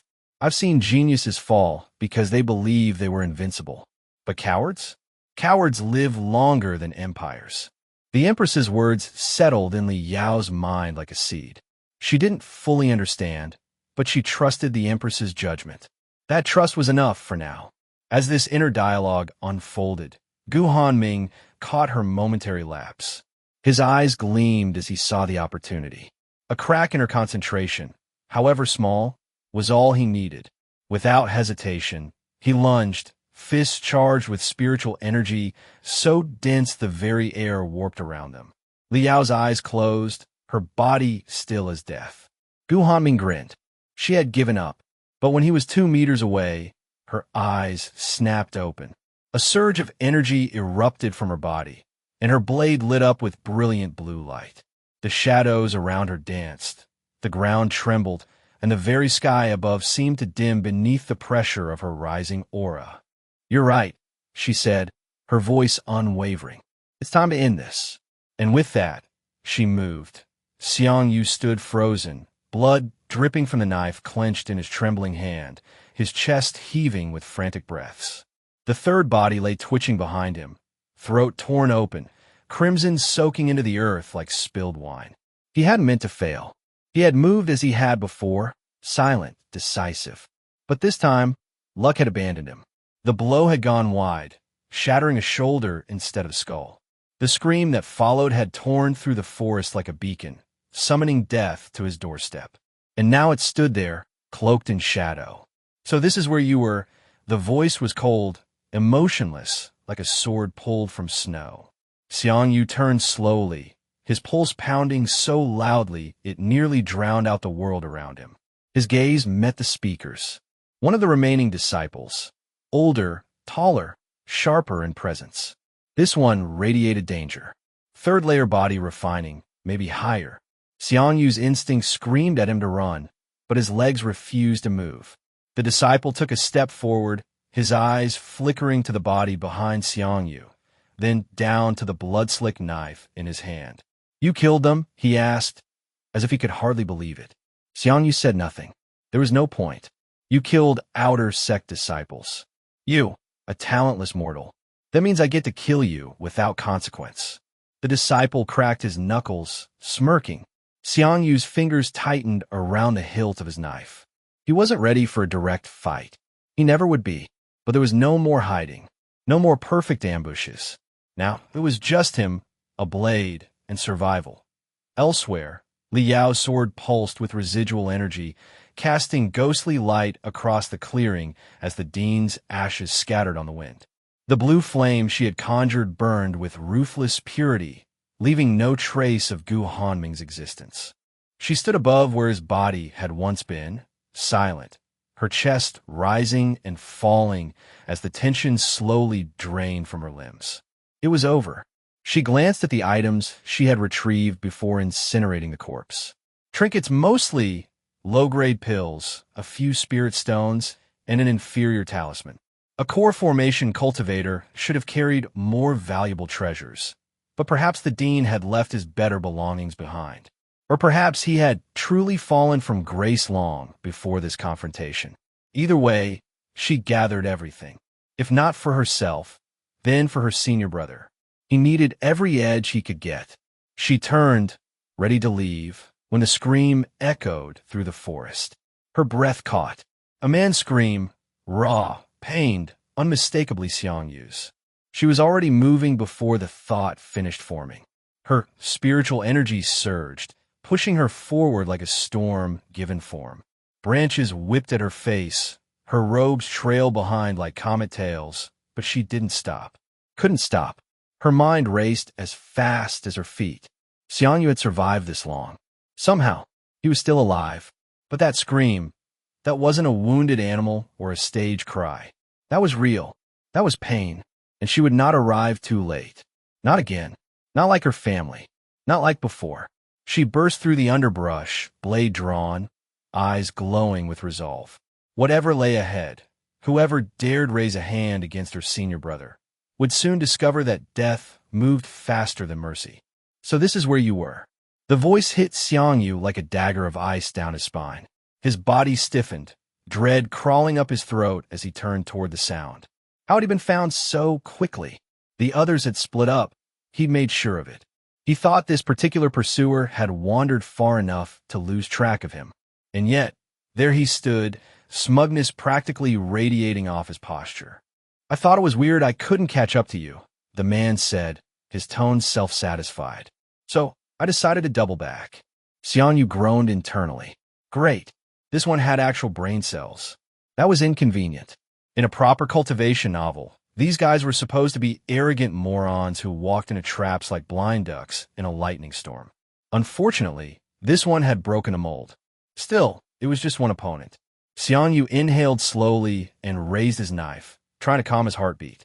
Both of them were body-refining cultivators, and judging from his previous kills, the difference in their strength wouldn't be impossible to bridge. It was manageable, barely. His opponent drew a gleaming sword with practiced ease. Xiang Yu's eyes widened slightly. A sword? That added a whole new layer of trouble. The reach alone put him at a serious disadvantage. But this wasn't the time to hesitate. With the shout from his previous target still echoing through the woods, he knew the final pursuer could be on the way. If he didn't end this fast, he'd be overwhelmed. Without warning, Xiang Yu lunged forward. His knife arced toward the swordsman, who met it with an elegant parry. Sparks flashed as the blade scraped, the impact throwing Xiang Yu slightly off balance. He recovered immediately, pivoting sharply and closing the distance, aiming for the man's neck where the sword couldn't defend easily. But the swordsman's reflexes were sharper than Xiang Yu expected. A powerful hand clamped down on his wrist mid-attack, stopping his knife cold. Panic flared in Xiang Yu's chest as he tried to pull free. No use. The grip was iron. Desperate, he launched a punch with his free hand, only for that arm to be caught too. His opponent was now holding both of Xiang Yu's arms while still keeping one hand on the sword. How is that even fair? The cultivator's expression twisted into a grin that could make a predator flinch. You aren't really going to, Xiang Yu began, alarmed. Yes, I am, the man replied, leaning back, and then slamming his forehead straight into Xiang Yu's face. Agony burst like a firework behind Xiang Yu's eyes. He flew backward, crashing onto the forest floor hard enough to knock the wind from his lungs. The world spun wildly above him, treetops turning to green smears as he struggled to orient himself. For a moment, he wondered if he'd passed out during training. Why did everything feel so familiar, yet so terribly wrong? A blurry silhouette stepped into view, sword in hand. His half-conscious mind jumped to conclusions. Was it Li Yao? Had she found him a spar? She was always a little intense, but this seemed extreme. The sword rose high, sunlight glinting off its edge before it descended. Something was off. This wasn't training. Clarity slammed back into Xiang Yu's mind. This wasn't Li Yao. It was the swordsman, his enemy, and the blade was aimed to kill. With a cry of effort, Xiang Yu rolled aside, just as the sword pierced the earth where his head had been. Cold sweat broke out across his back. He had come within a whisper of dying. His opponent didn't waste time. He yanked the sword free and swung again. Xiang Yu, still on his back, barely managed to deflect the next blow with his knife. Each attack came faster, heavier, more precise. The cultivator pressed his advantage mercilessly, and Xiang Yu, pinned to the ground, could only block and pray. His arms trembled with fatigue. The relentless barrage was taking its toll. With no way to fight back directly, Xiang Yu gambled everything on a desperate move. In the briefest pause between strikes, he scooped up a handful of dirt, leaves, and twigs and flung it into his opponent's face. A howl of pain followed as the debris struck true. Blinded, the man stumbled back, scrubbing furiously at his eyes. Xiang Yu didn't hesitate. He rolled away, found his feet, and surged forward like a madman. Knife raised, heart pounding, he knew this had to end now. But somehow, even with his vision impaired, the cultivator sensed him coming. That same cursed hand snapped forward again, grabbing Xiang Yu's wrist in a vice-like grip. It was happening again. That predatory grin returned, even with sand crusted in his lashes. Not this time. Instead of trying another punch, Xiang Yu dropped low and swept his leg around, knocking the man off his feet.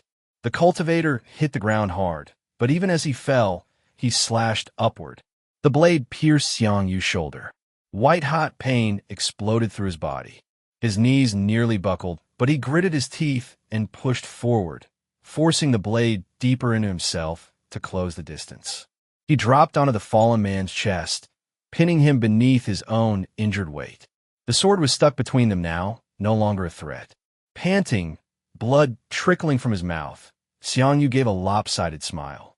"My turn," he whispered, and slammed his forehead down. The impact hurt like hell. How had that guy made it look so easy? But it did the job. The cultivator's grip loosened just enough. Xiang Yu snatched the knife with his good hand and stabbed. Again and again. The man's resistance slowed, then stopped altogether. Gasping for breath, blood coating his arms, Xiang Yu sat back and took a moment to process his win. He had survived. Somehow he had. "You." The word came from behind him. His blood ran cold. He turned, and there stood the last attacker. Sword drawn, face twisted in horror and fury. "If I said I didn't mean to kill him," Xiang Yu said weakly, offering a sheepish smile, "would you believe me?" The only reply was a war cry. The final pursuer charged, weapon raised. Xiang Yu stared helplessly as the final disciple lunged at him, eyes burning with murderous intent. His body, battered and pushed beyond its limits, refused to respond. The sword buried in his shoulder, grated against bone as he tried to stand, each movement igniting fresh waves of agony. The disciple's blade stretched toward him like the fang of a bloodthirsty beast. Xiang Yu's limbs locked in place, not from fear but pure shock. The sword howled through the air, its deadly edge brushing past his face like a phantom's whisper. In that frozen moment, regret hit him like a tidal wave. Why had he ever agreed to leave the mountain? If he somehow survived, he swore never to step beyond the sect again. The blade neared, then stopped. Confusion overtook his terror. Why? How?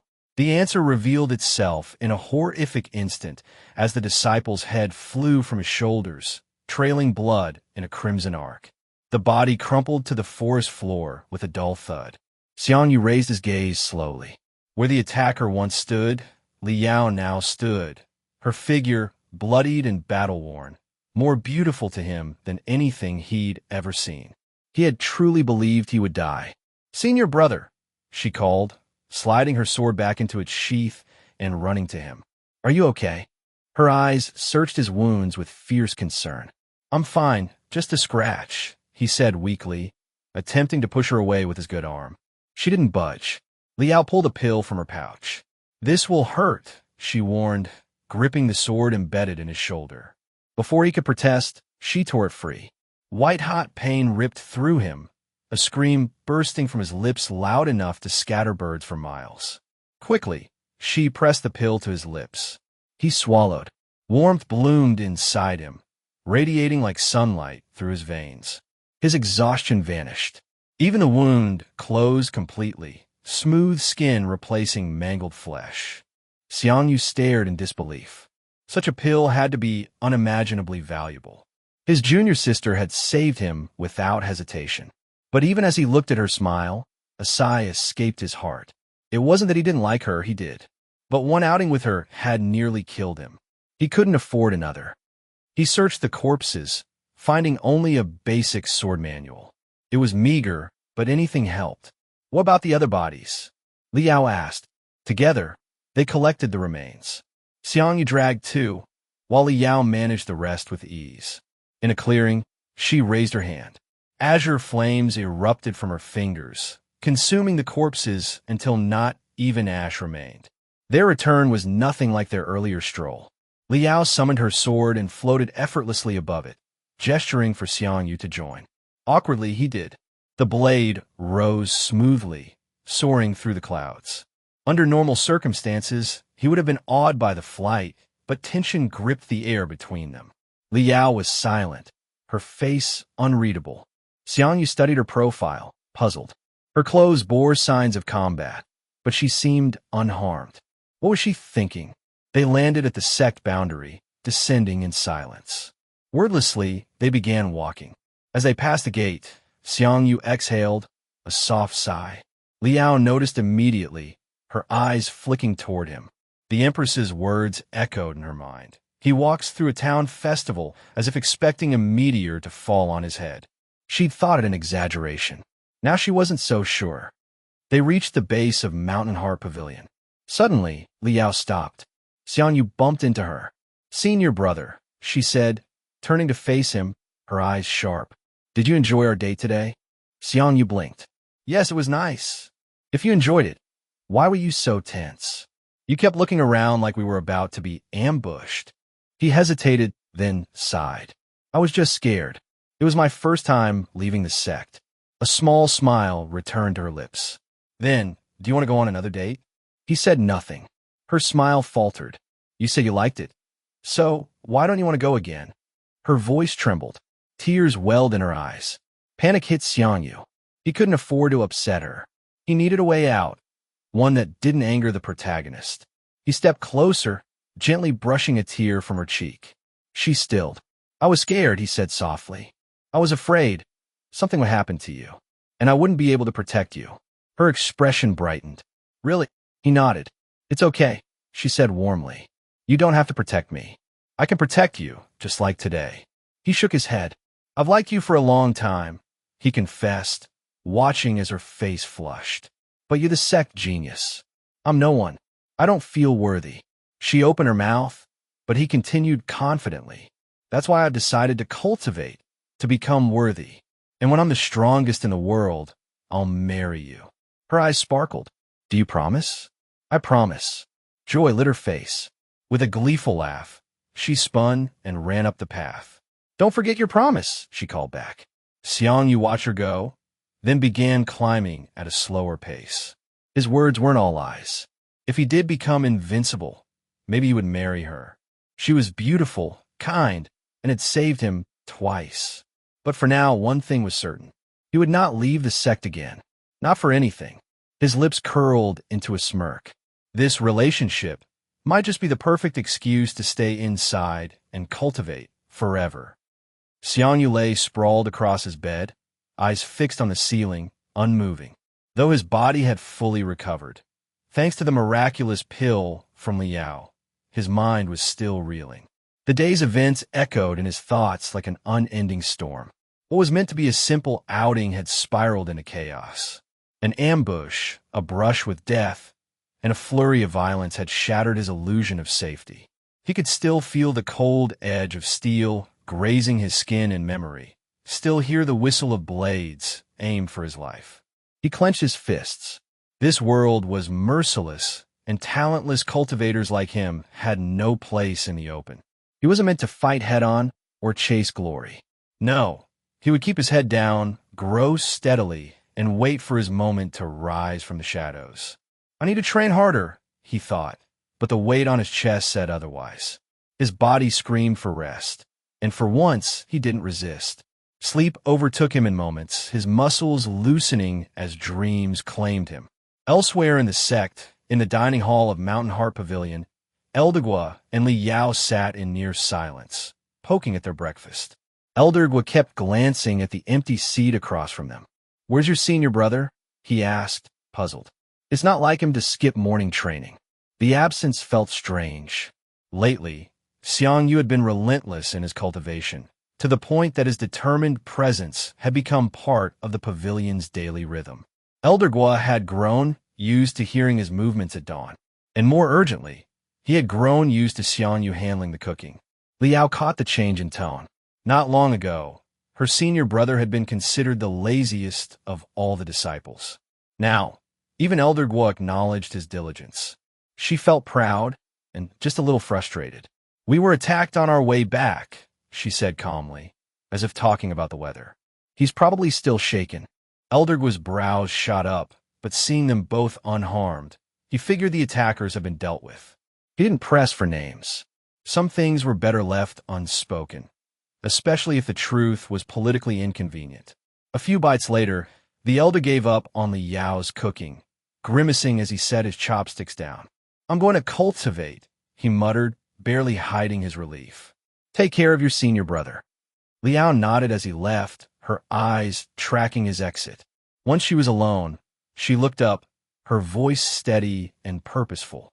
"Is there a way for someone without a spiritual root to gain one?" she asked the empty air. A familiar voice echoed in her mind. "There are some ways." "Why do you ask?" The Empress replied.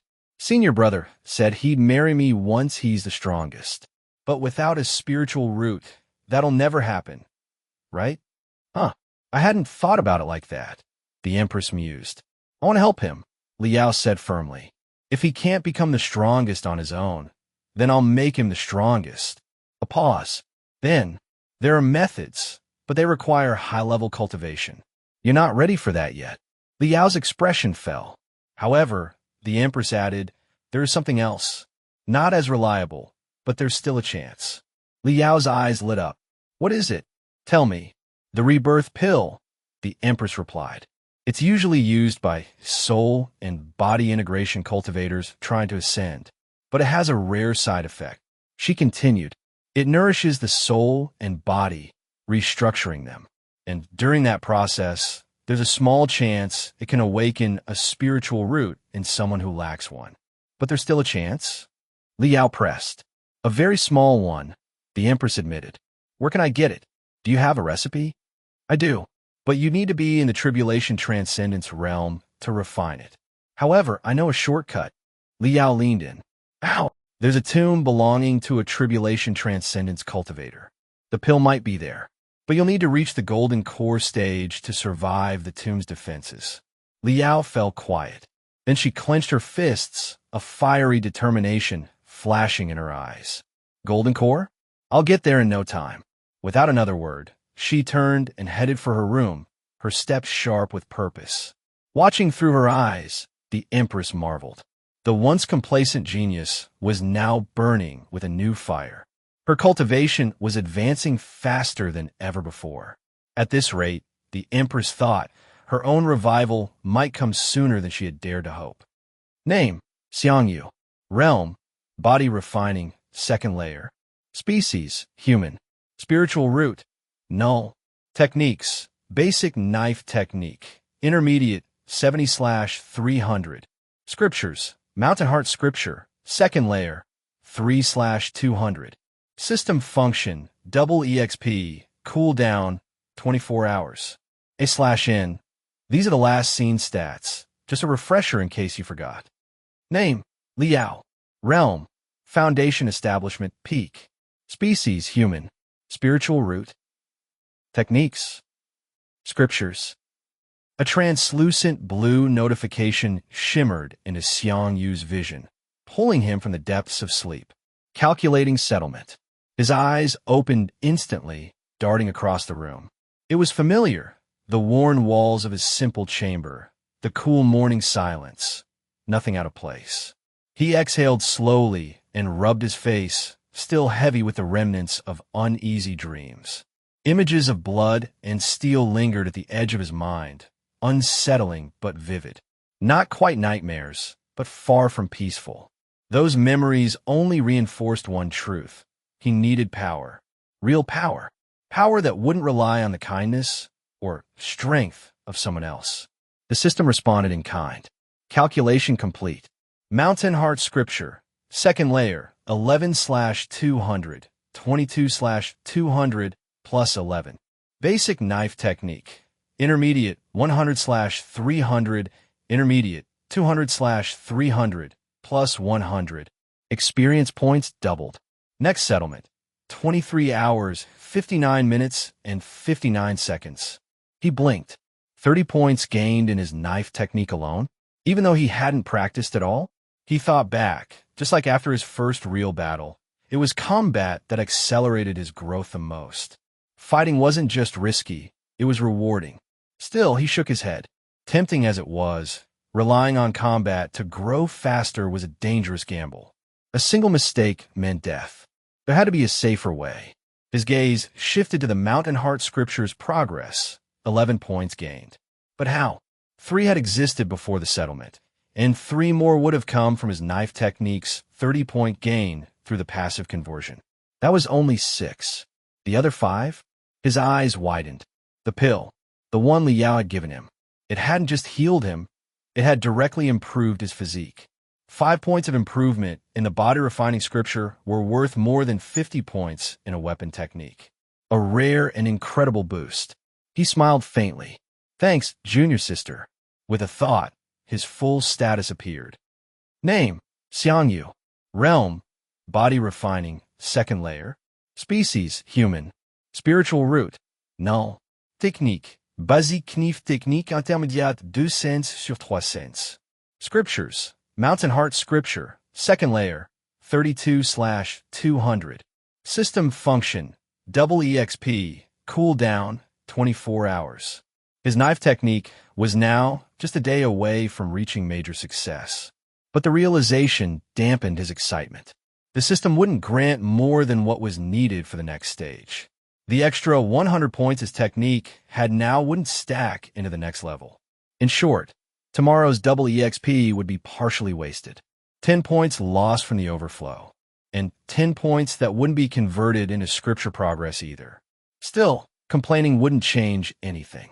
He sat up and stretched. There was no point going back to sleep now. The night was still and cool as Xiang Yu stepped out, his steps silent on the wooden floor. The stars glimmered overhead, indifferent observers to his journey. The training ground welcomed him with a familiar breeze and open space. But instead of picking up his knife, he paused. He had reached the limit of efficient knife training for the moment. Any further effort today would be lost in tomorrow's settlement. He needed a new path. His hand drifted to his robes. Inside was the sword technique manual he'd taken from one of the attackers. He remembered that brutal fight clearly. That technique had been deadly. Precise. Worth learning. There was just one problem. He didn't own a sword. Thankfully, the pavilion storage held practice weapons for exactly this kind of situation. He retrieved a basic training sword, heavier than his knife, and returned to the training ground under the moonlight. The first swings felt clumsy. The balance was different. Longer reach, broader edge, heavier frame. The fundamentals were similar to his knife technique, but the execution was not. Knife fighting focused on speed and control. Swordsmanship favored flow, range, and sweeping arcs. He practiced slowly, breaking down each motion in the manual, repeating every form with patience. His arms burned as they adjusted to the weight. The momentum, the timing, even his footwork, everything needed recalibration. And yet, with each repetition, it began to click. Swing, step, turn, counter, flow. He lost track of time. The world shrank until it was just him and the blade, rhythm, and resolve. The stars faded. Birds began to stir. Dawn crept in with golden light. From atop the mountain, Elder Gua observed quietly from his private quarters. Through the large window of his chamber, he saw his disciples' silhouette against the breaking sky. Tireless, disciplined, focused. The elder smiled slightly to himself. Xiang Yu's transformation was real, and it wasn't just the system. It was willpower, spirit. The boy had truly begun to walk the path of cultivation.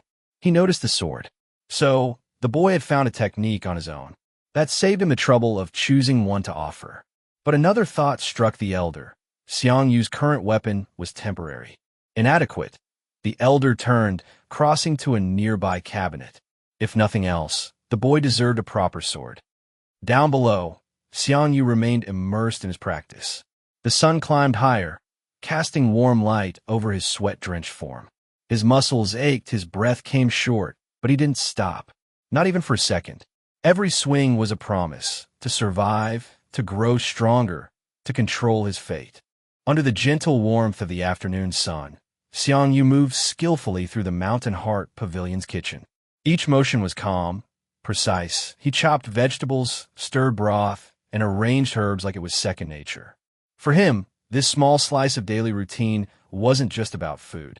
It was a rare moment of peace, a pause in his otherwise relentless march toward power. The rich scent of simmering soup drifted through the halls, eventually drawing in Liao. She arrived as expected, but something was off. Gone was her usual playfulness, replaced by a silence that spoke louder than words. She ate quickly, hardly speaking, her thoughts clearly elsewhere. Xiang Yu noticed, but didn't ask. In his world, staying out of things meant staying alive. Whatever was going on in her mind, it wasn't his concern. After a short and quiet meal, Liao stood and left, her absence leaving behind a lingering air of mystery. From across the table, Elder Gua had observed the entire scene with his sharp, old eyes. He didn't speak either. Some things were better left unspoken. Instead, he reached into his robe and withdrew a carefully wrapped bundle. Here, he said, placing it before Xiang Yu. This is for you. Xiang Yu blinked, surprised. Slowly, he unwrapped the cloth to reveal a gleaming sword. A real one. Not a wooden practice blade, not a dull training tool, but an actual magical weapon. It was low tier, yes, but in a world where weapons were ranked from common to immortal, even a low-level magical treasure was a massive leap forward. He tested the grip, letting the weight settle into his hand. It wasn't too heavy nor too light. Each swing carved the air with a satisfying hum, and for a moment, he simply stood there, feeling the difference. Whether it was the blade's craftsmanship or his improving technique, the fit was perfect. With a respectful nod, he thanked the elder and headed out once more to the training ground. The sun dipped lower as the hours passed, and with each swing of his new sword, Xiang Yu refined his movements. Step by step, slash by slash, he sharpened his skill. That evening, dinner came and went. Liao remained distant, clearly preoccupied. But once again, Xiang Yu didn't dig. Whatever journey she was on, he had his own to walk. When night fell, Xiang Yu returned to his practice. Beneath the stars, his sword danced in silence, reflecting slivers of moonlight with every movement. Hours passed, and then, just as the clock ticked past midnight, a familiar translucent screen shimmered before his eyes. Calculating settlement. Calculation complete. Mountain Heart Scripture, second layer, 32/200, 64/200. Basic sword technique. Beginner, 50 out of 100. Minor success, 0 out of 200. Basic knife technique. Intermediate, 200/300. Major success, 0 out of 400. Experience points doubled. His sword technique had jumped an entire realm in a single day, from beginner to minor success. But what truly caught his breath was the notification for his knife technique. Major success. Xiang Yu's eyes lingered on those words. He had seen it before in the system's descriptions, but now it belonged to him. He'd reached a level most cultivators only dreamed of, and he did it while still in the second layer of body refining. That meant one thing. In his current realm, he was invincible. The realization stirred pride in him, just briefly. But just as quickly, he tempered it. What use was invincibility if he didn't intend to fight? And what value was victory in the same realm, when his goal was to become untouchable in every realm? Shaking off the moment of ego, he sat down, letting his breathing steady. There was always more to do, always more to train. Sleep would come only after the fire and his muscles had cooled. At dawn, the first light painted the mountain in gentle golds and pinks. Xiang Yu walked the familiar trail to the riverside. The cold water shocked his senses awake, washing away the heat of yesterday's labor and the fatigue of his dreams. Looking at his reflection, he noticed the change. His body had hardened, muscles had defined. Movements once forced now flowed like water. He wasn't just stronger, he was becoming something else entirely. By the time he returned to his training field, the morning mist still lingered across the grass. Before beginning, he called forth his system screen. Name, Xiang Yu. Realm, body refining, second layer. Spiritual root, null. Basic knife technique. Major success, 0/400. Basic sword technique. Minor success, 0/200. Mountain Heart Scripture, second layer, 74/200. System function, Double EXP, cooldown, 24 hours. The scripture would likely reach the third layer within 2 days. As for techniques, he now had a tactical decision to make. Should he continue pushing the knife to perfection or switch to the sword for balanced growth?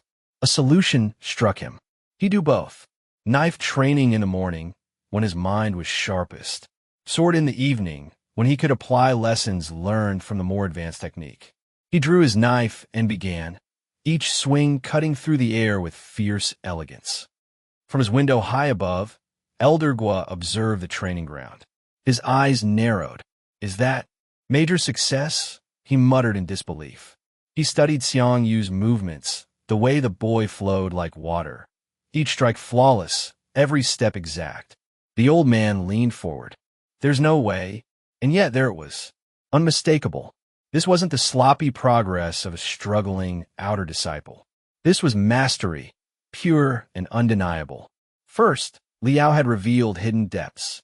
Now, Xiang Yu was displaying impossible growth. What secrets were his disciples hiding? Elder Gua stroked his beard, a thoughtful smile tugging at his lips. Perhaps, just perhaps, his little pavilion wasn't so quiet after all. The quiet stillness of the scripture pavilion was abruptly shattered by the sound of breaking crystal. Elder Mei Ziyuan's meditation fractured as his eyes snapped open.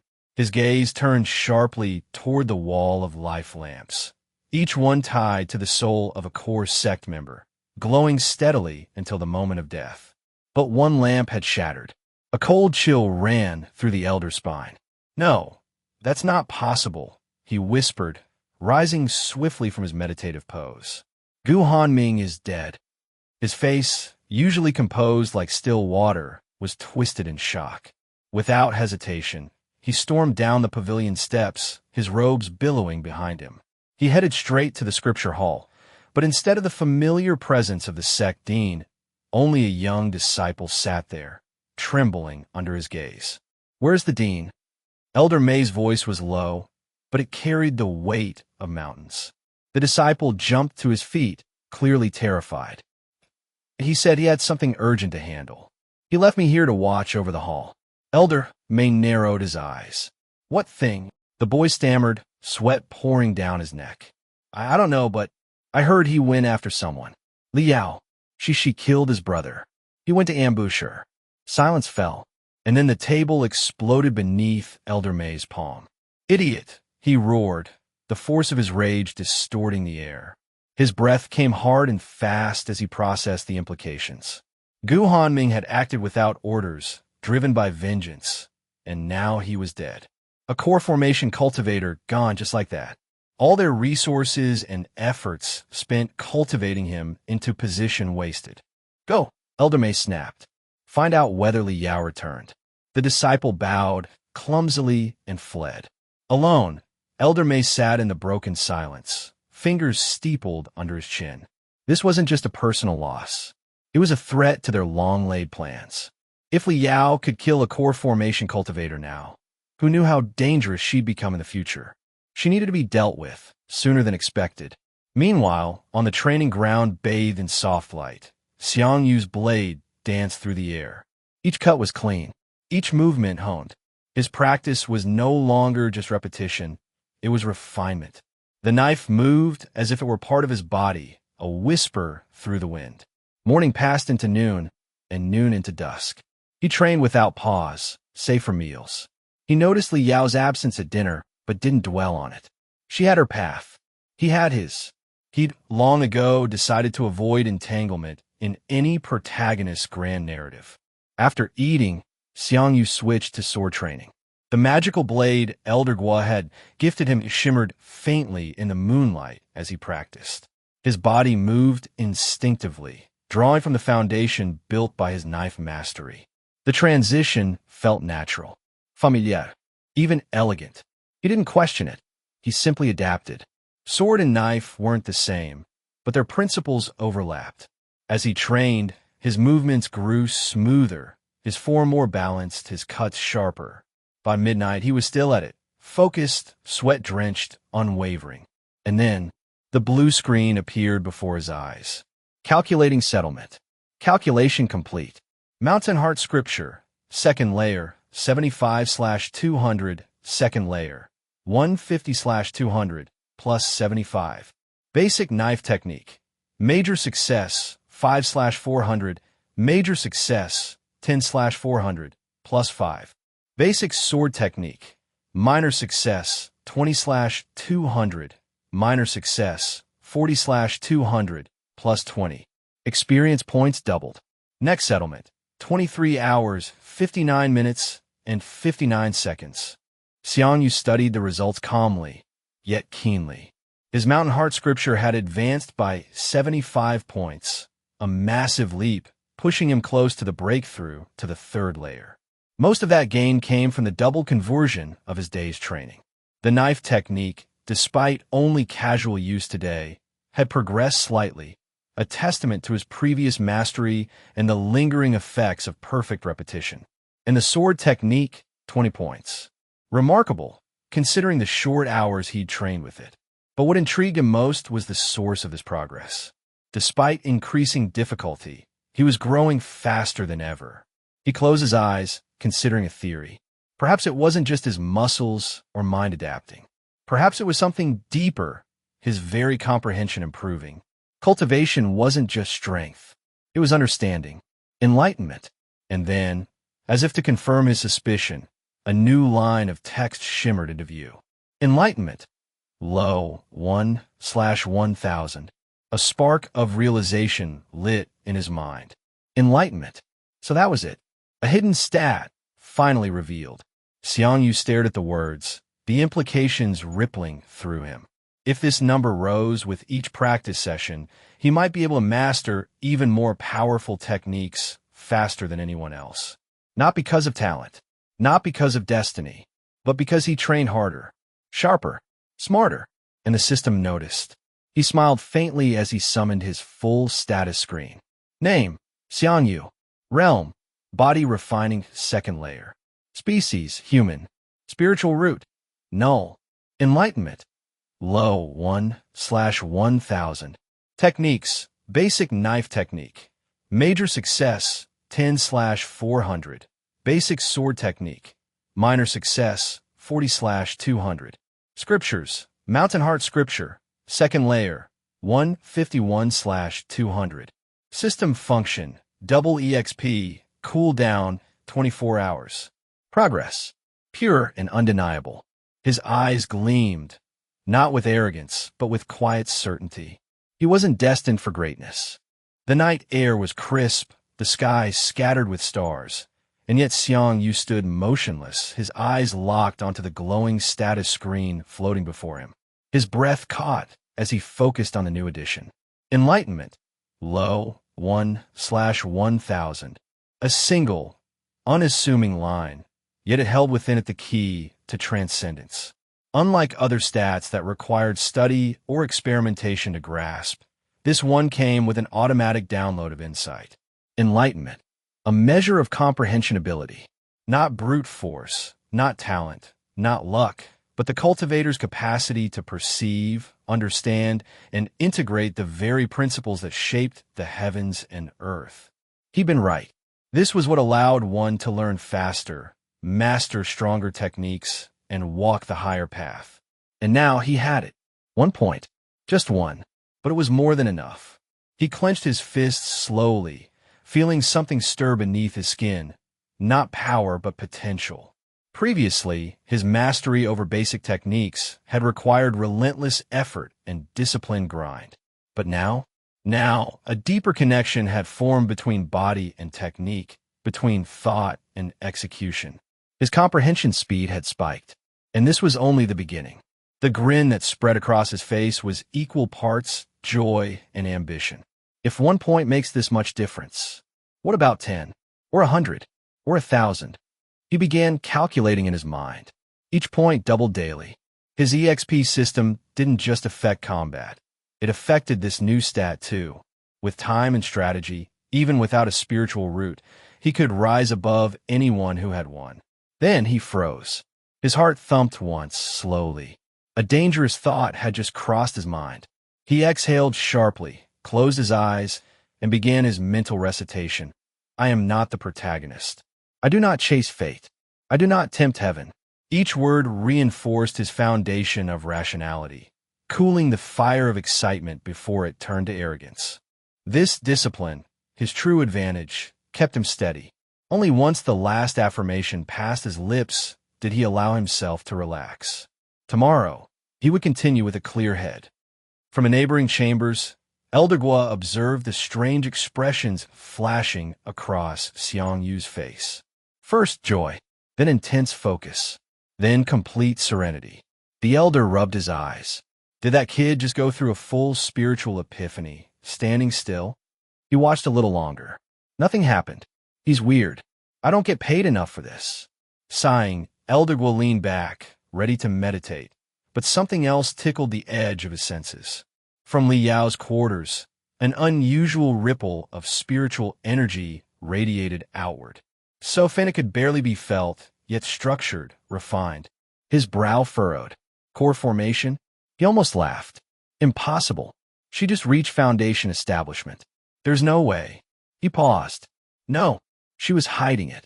Shaking his head, the elder forced himself to look away. I'm imagining things. But deep down, he wasn't so sure.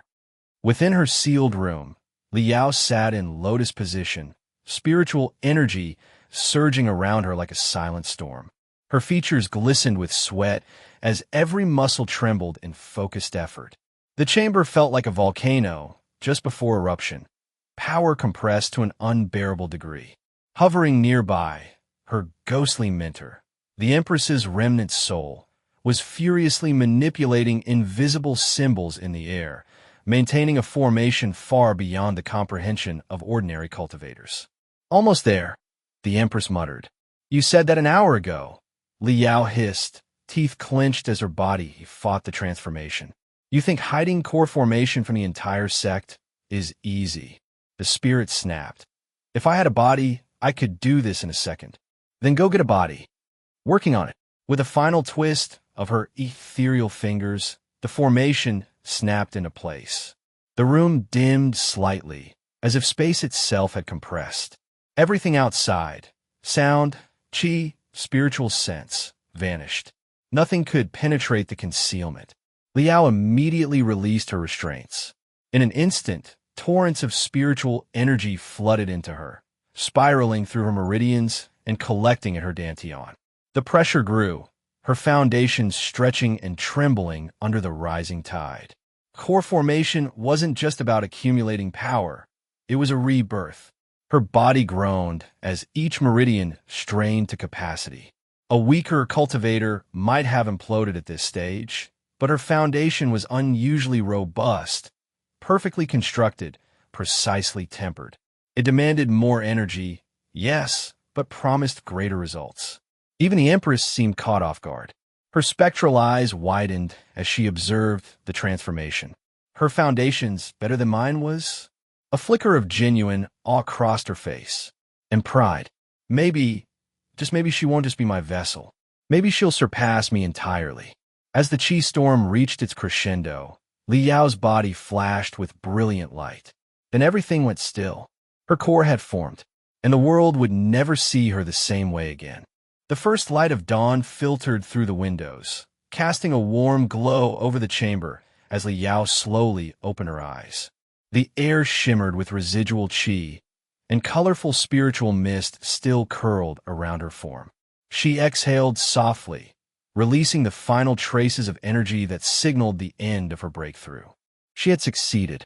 Liao was now a core formation cultivator, and yet her brows furrowed in quiet frustration. Her progress, though unimaginable to others, felt sluggish to her. The journey to Golden Core still stretched far into the distance, and the idea of leaving her senior brother to fight alone stirred an urgency she couldn't ignore. The irony wasn't lost on her. Most cultivators would sacrifice everything to reach core formation. Some took decades, others a lifetime, and she'd done it in mere months. If others heard her calling this speed slow, they'd probably cough up blood in fury. Amused by her vessel's dissatisfaction, the Empress's spectral voice drifted into Liao's thoughts. You know, you really don't have to reach the Golden Core stage, she said dryly. Liao blinked in confusion. Didn't you say I had to reach Golden Core to protect senior brother? That's what a normal person would need, the Empress replied smoothly. But you're hardly normal. You don't need Golden Core cultivation. You just need Golden Core combat power. She floated closer, her translucent fingers weaving through the air as she calculated. You've already refined your body to level 15. Combine that with 2 perfect grade sword techniques, and you're already at the strength of a mid-stage core formation cultivator. Liao's eyes lit up. Push your body refining to level 16, and you'll be able to hold your ground against peak core formation. Perfect a spell technique, and you'll have the firepower to challenge even early-stage Golden Core cultivators. Understanding bloomed within her like a flower in spring. That changed everything. She didn't need to wait months or years to protect Xiang Yu. She just needed a few more steps. Mid-core formation was achievable. Body refining was already her strength. And as for spells, she didn't need to learn the sect's weak, outdated techniques. The Empress held spells from a higher era, arcane arts crafted by an immortal sovereign. Liao would learn directly from her. I'm coming, senior brother, she vowed silently. I'll find that rebirth pill for you, no matter what. The Empress, observing from the side, felt a flicker of satisfaction. That spark in Liao's eyes, the will to burn through every obstacle, was precisely what she needed. Perhaps, just perhaps, her vessel might become more than a means to revival. She might become a true heir. Golden sunlight spilled across the mountaintop as Xiang Yu began his morning routine. Knife in hand, he executed each move with perfect control. Each swing cut cleanly through the air, his momentum effortless and precise. The routine had become second nature now. Knife technique in the morning, sword technique after dinner. He was just getting into rhythm when the ground suddenly trembled. His stance shifted instantly, senses heightened. The vibrations were rhythmic, like distant footsteps, heavy ones. Xiang Yu's grip tightened on his knife. Was it that beast from the forest again? Had he been scammed? Liao had promised the beast was dead. His thoughts spiraled into familiar paranoia.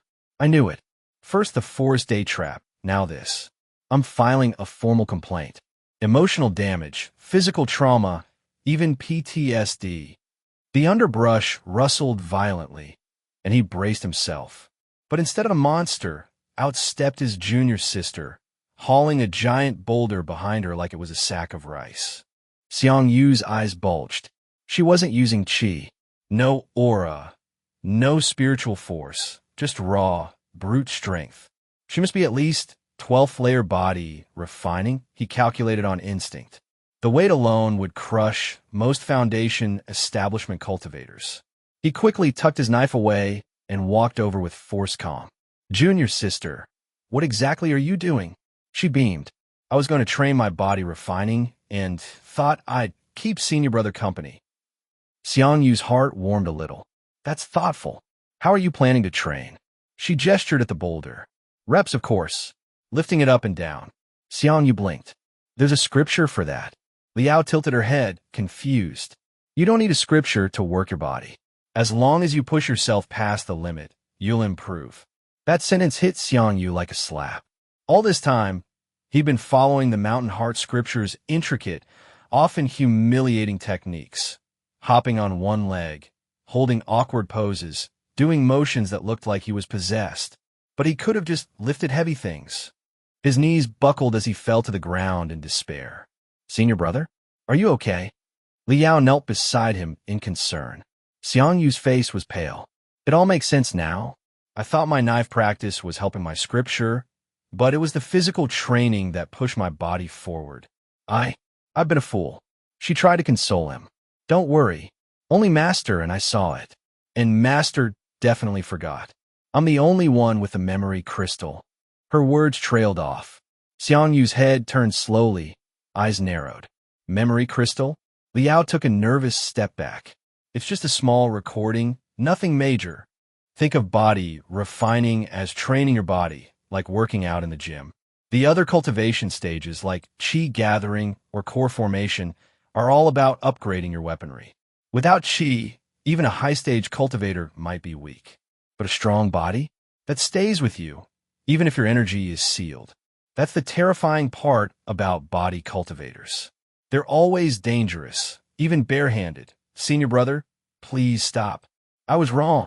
Liao's desperate please echoed through the quiet forest, her voice full of theatrical panic as she lay sprawled across Xiang Yu's lap, receiving a firm round of discipline via open palm.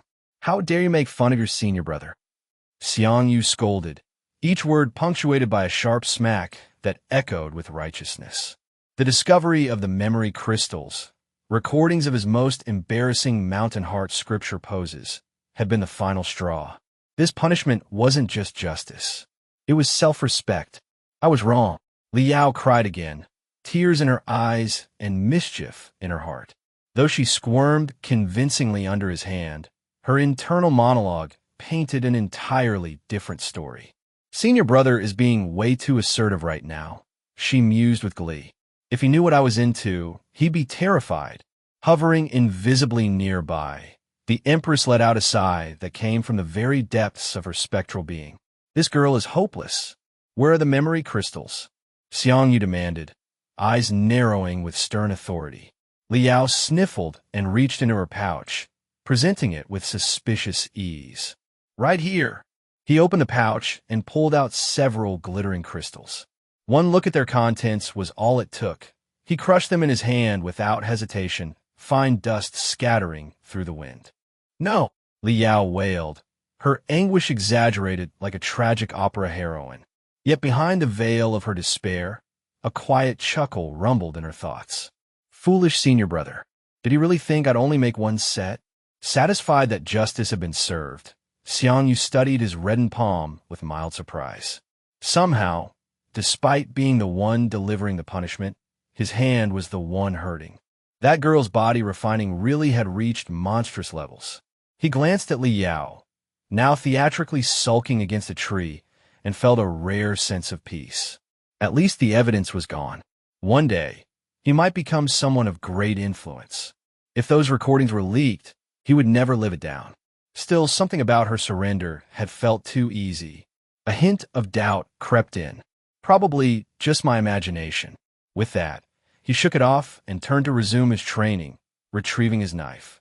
But just as he settled into his stance, her voice rang out again. "Senior brother," she chirped sweetly, "let's spar." He turned, slightly taken aback by the sudden suggestion. Still, the idea intrigued him. Actual combat yielded more experience than repetition drills, and sparring with his junior sister posed no real risk. "All right," he agreed, stepping forward with calm confidence. It was a mistake. Moments later, he was flat on his back, dust swirling around him as he groaned and tried to rise. Liao wasn't using spiritual energy, but her physical technique and agility overwhelmed him all the same. She sauntered over, eyes full of mock concern. "Senior brother, should I stop?" she asked, voice laced with faux innocence. Xiang Yu gritted his teeth, determined to stand again. "This is payback, isn't it? Just you wait," he swore internally. "When I become invincible, I'll spank you every day." Liao towered above him, victorious and utterly pleased. Senior brother looks kind of cool when he's angry, she thought with a smile. The punishment she'd received earlier, combined with the destruction of her beloved memory crystals, had to be avenged. And this was justice. Her inner treasures would not rest unless revenge was taken. The Empress, still lingering in silent observation, was baffled. This logic, is she even human? Liao didn't care. In her mind, she was performing a public service. After all, wasn't she helping him grow stronger through battle experience? How supportive could one junior sister possibly be? Yes, you're truly the most considerate in the whole world," the Empress muttered dryly. Perhaps she'd chosen the wrong vessel after all. From the upper level of the pavilion, Elder Guo watched the chaotic sparring match unfold with a satisfied smile. For the first time in ages, Mountain Heart Pavilion felt alive again, brimming with youthful energy and dedicated training rather than the sluggish silence of a forgotten corner of the sect. He mused aloud. "Isn't it almost time for lunch?" His expression brightened briefly, then darkened just as fast. His eyes narrowed into twin crescents of wrath, his beard twitching with irritation. "Those little brats," he muttered, rising swiftly from his cushion, "playing around all day, and not a single meal prepared for their master. What happened to filial piety? Have I raised them so poorly?" With heavy footsteps, Elder Gua descended from his chambers, a storm of complaints trailing behind him. Minutes later, silence filled the dining hall. The three sat together, Elder Gua at the head of the table, contentedly finishing the last spoonful of steaming soup. Xiang Yu and Liao opposite him, each rubbing a small lump on their head, the physical evidence of their master's displeasure. Ahem! Elder Gua cleared his throat dramatically, breaking the tense silence. "It's all right to play around now and then, but don't forget your duties." A faint blush touched his cheeks, and with an awkward flick of his sleeve, he vanished again, unwilling to linger after his brief outburst of vulnerability. Liao, scowling, rubbed her head in silence. "Stupid old man," she cursed inwardly. "If I wasn't hiding my cultivation, I'd have slapped you into a crater. You really think you could?" The Empress teased, her voice sly and amused. Liao's eyes narrowed. Wait, is the old man hiding his strength? Is he one of those playing the pig to eat the tiger types? Well, not necessarily, the Empress replied cryptically. She offered no elaboration. Liao rested her chin in her palm, staring off toward her master's chambers with suspicion. She had always assumed Elder Gua was the laziest person in the sect, always meditating, always napping. Sometimes he wandered into the forest to sit for hours without speaking, eyes closed, doing absolutely nothing. She had chalked it up to old age and idleness. But now doubt crept in. He couldn't really be strong, could he? Still, it didn't matter. One day, she would become powerful enough to bonk that old man's head in return. This bump wouldn't go unpunished. The Empress chuckled faintly at her vessel's pettiness. This girl, she never forgets a grudge. A wistful smile crossed her spectral face. If I had been this stubborn back, then maybe things would have turned out differently. Bonk equals hit. Not that one. Get your mind out of the gutter. After lunch, the forest returned to life as Xiang Yu and Li Yao resumed their training beneath the dappled light of the afternoon sun. Warm rays filtered through the canopy, casting dancing shadows on the ground where fallen leaves rustled underfoot. As the two sparred, a voice whispered through Li Yao's mind, smooth and amused. Since you're so eager to help your senior brother train, why don't you wear weighted clothing while sparring? That way, you'll both grow stronger. Li Yao's eyes lit up instantly. Genius. Why hadn't she thought of that? This idea was brilliant, simple, effective, and efficient. She could sharpen her sword technique, advance her body refining, and help her senior brother improve all at once. Triple cultivation value. Without hesitation, she strapped on the weighted gear and rejoined the spar. Her movements were heavier, but her strikes still crashed towards Xiang Yu like thunder. He received them with clenched teeth, his body sliding across the dirt. But for the first time, he didn't fall. He held his footing. It was a small victory, but a real one. Each blow honed him further, his muscles and instincts sharpening under pressure. As he absorbed another strike, a strange realization surfaced. Even hindered by weight and wielding an unfamiliar sword style, Li Yao still overwhelmed him. She was monstrous. In every cultivation novel he'd ever read in his past life, there was always that one protagonist, blessed with overwhelming talent, rapid comprehension, and an unstoppable growth curve. And now, standing before him in this world, was someone exactly like that. It wasn't him. It was her. His junior sister was the main character. And he was training with her. Up above, atop a distant mountain peak, Eldergwa stroked his beard with mild amusement as he watched the match unfold through a spiritual projection. For a long moment, he simply observed in silence, until a gust of wind broke his focus. Rising from a seated position, he turned and made his way through the forest paths, each step slow and deliberate. Eventually, he arrived at a riverbank, where crystalline waters flowed serenely over mossy stones. Beyond the stream lay the sprawling peaks of Azure Cloud Sect, each pavilion seated atop a different mountain like stars in a constellation. His gaze lingered on the tallest of them all, Celestial Summit Peak, where the sect leader resided. As he stood in quiet contemplation, a familiar voice called out behind him. "You're still worried, aren't you?" He turned to see a woman approaching with graceful steps and a wry smile. Dressed in elegant robes patterned with crimson feathers, Elder Huang Fengqi, the proud leader of the Phoenix Ascension Pavilion, tilted her head as she closed the distance. "He's grown up now," she said gently. "He can take care of himself." "I don't know what you're talking about," Elderga muttered, eyes fixed firmly on the river. "I was just admiring the view." She gave him a knowing look. "Oh, really? Really?" There was a pause. "You know, Uncle Master always said, I'm going to cultivate." Eldergwa cut her off mid-sentence and launched himself skyward, fleeing the conversation as if his life depended on it. Huang Fengqi watched his retreating figure with a sigh, then leapt into the air after him. High atop a secluded mountain ridge, the two elders sat side by side beneath a lone pine tree, a small clay pot of wine between them. The view was spectacular, clouds drifting across the sky, pavilions dotting the landscape like ancient treasures. Huang Fengqi took a sip, savoring the flavor. "Your brewing has improved," she noted. "That's because someone keeps bothering me for more," Eldergwa replied, half grumbling. "Then I helped you improve," she concluded with a teasing smile. He glanced at her, ready with a sarcastic comeback, but found himself too tired to argue. "You're unbelievable." "MHM," she hummed, eyes shifting to the valley below. "Are those your disciples?" "They are," Eldergwa said proudly. His voice held just a touch of smugness. "Jealous?" Suddenly, Huang Fengqi leaned forward, her pupils contracting. "Wait, is that A grin spread across Eldergua's face. You've noticed? That's major success level technique, isn't it? It is. Her eyes widened. It's only been a week since he started learning that technique. Eldergua chuckled, the sound carrying on the wind like rolling thunder. Looks like I've still got the eye for talent. My second disciple is a once-in-a-million-year genius, and my first disciple is a comprehension monster.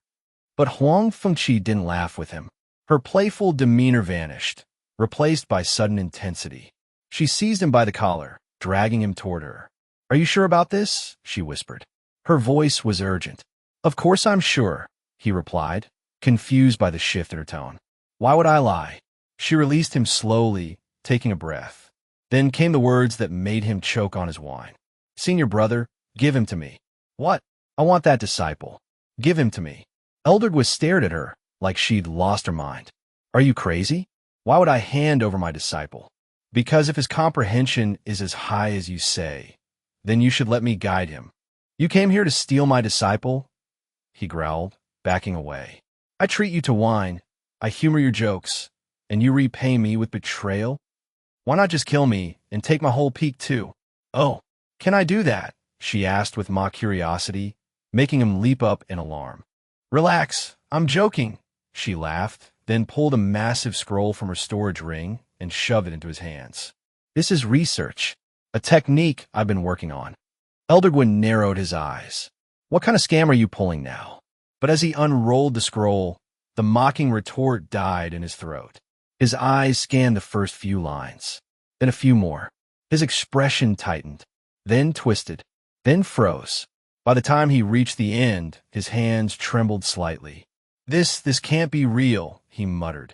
There's a chance, she said calmly. If he's compatible. The weight of the scroll in his hand now felt like a mountain. Her voice was quiet but firm. So what do you think? A pause. Then her eyes sharpened again as she leaned forward. Will you give him to me? The wind on the mountain peak carried the scent of pine and old wine as Huang Fengqi turned pleading eyes toward Eldergua. Her voice took on a mockingly sweet tone as she leaned in. Please, she whined, eyes shimmering with exaggerated innocence.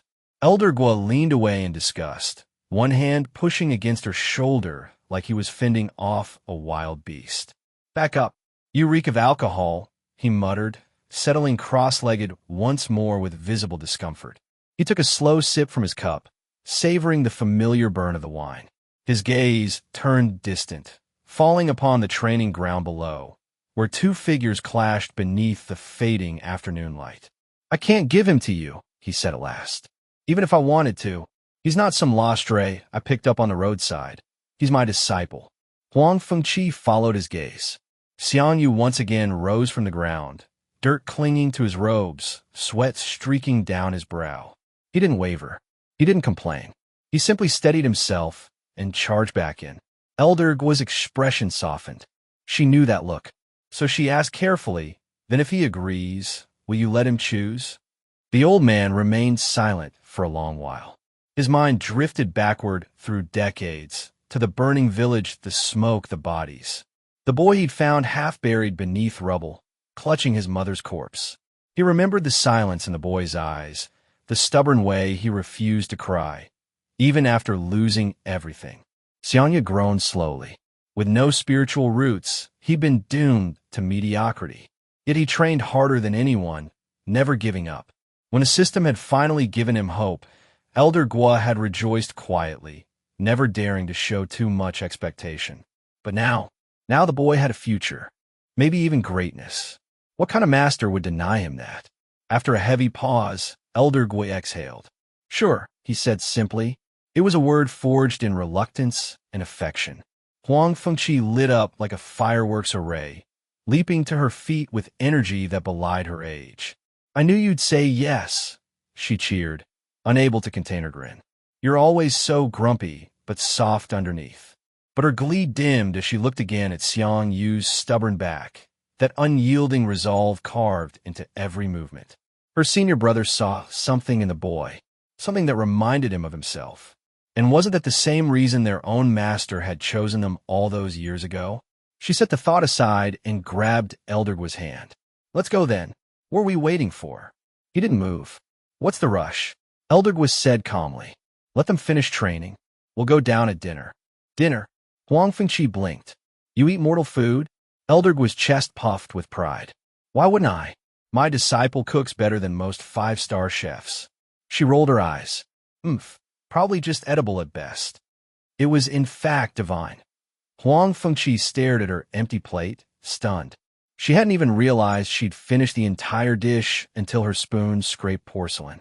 Her mouth still burned with flavor, the balance of oil and spice, the way the meat melted on her tongue. Eldegwa watched her with a smug grin. Told you. Shut up. Down below, dusk painted the skies gold and amber as Xiang Yu wiped the sweat from his brow. Li Yao extended a hand, helping him up from the ground.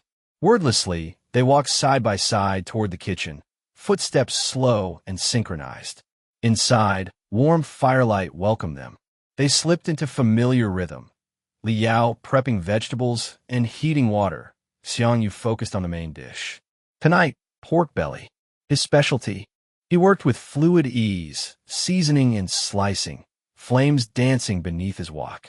As the aroma thickened in the air, a stray thought surfaced.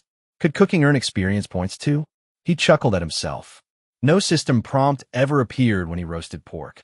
Still, that didn't stop him from treating the dish like an art form. Each layer crisped to golden perfection, juices sealing in, spices caramelizing. By the time he plated it, even Li Yao was salivating. Just as he set the dish on the table, Elder Guo arrived, and to the disciple's surprise, he wasn't alone. Trailing beside him was a woman clad in elegant robes, their embroidery marking her as a senior sect figure.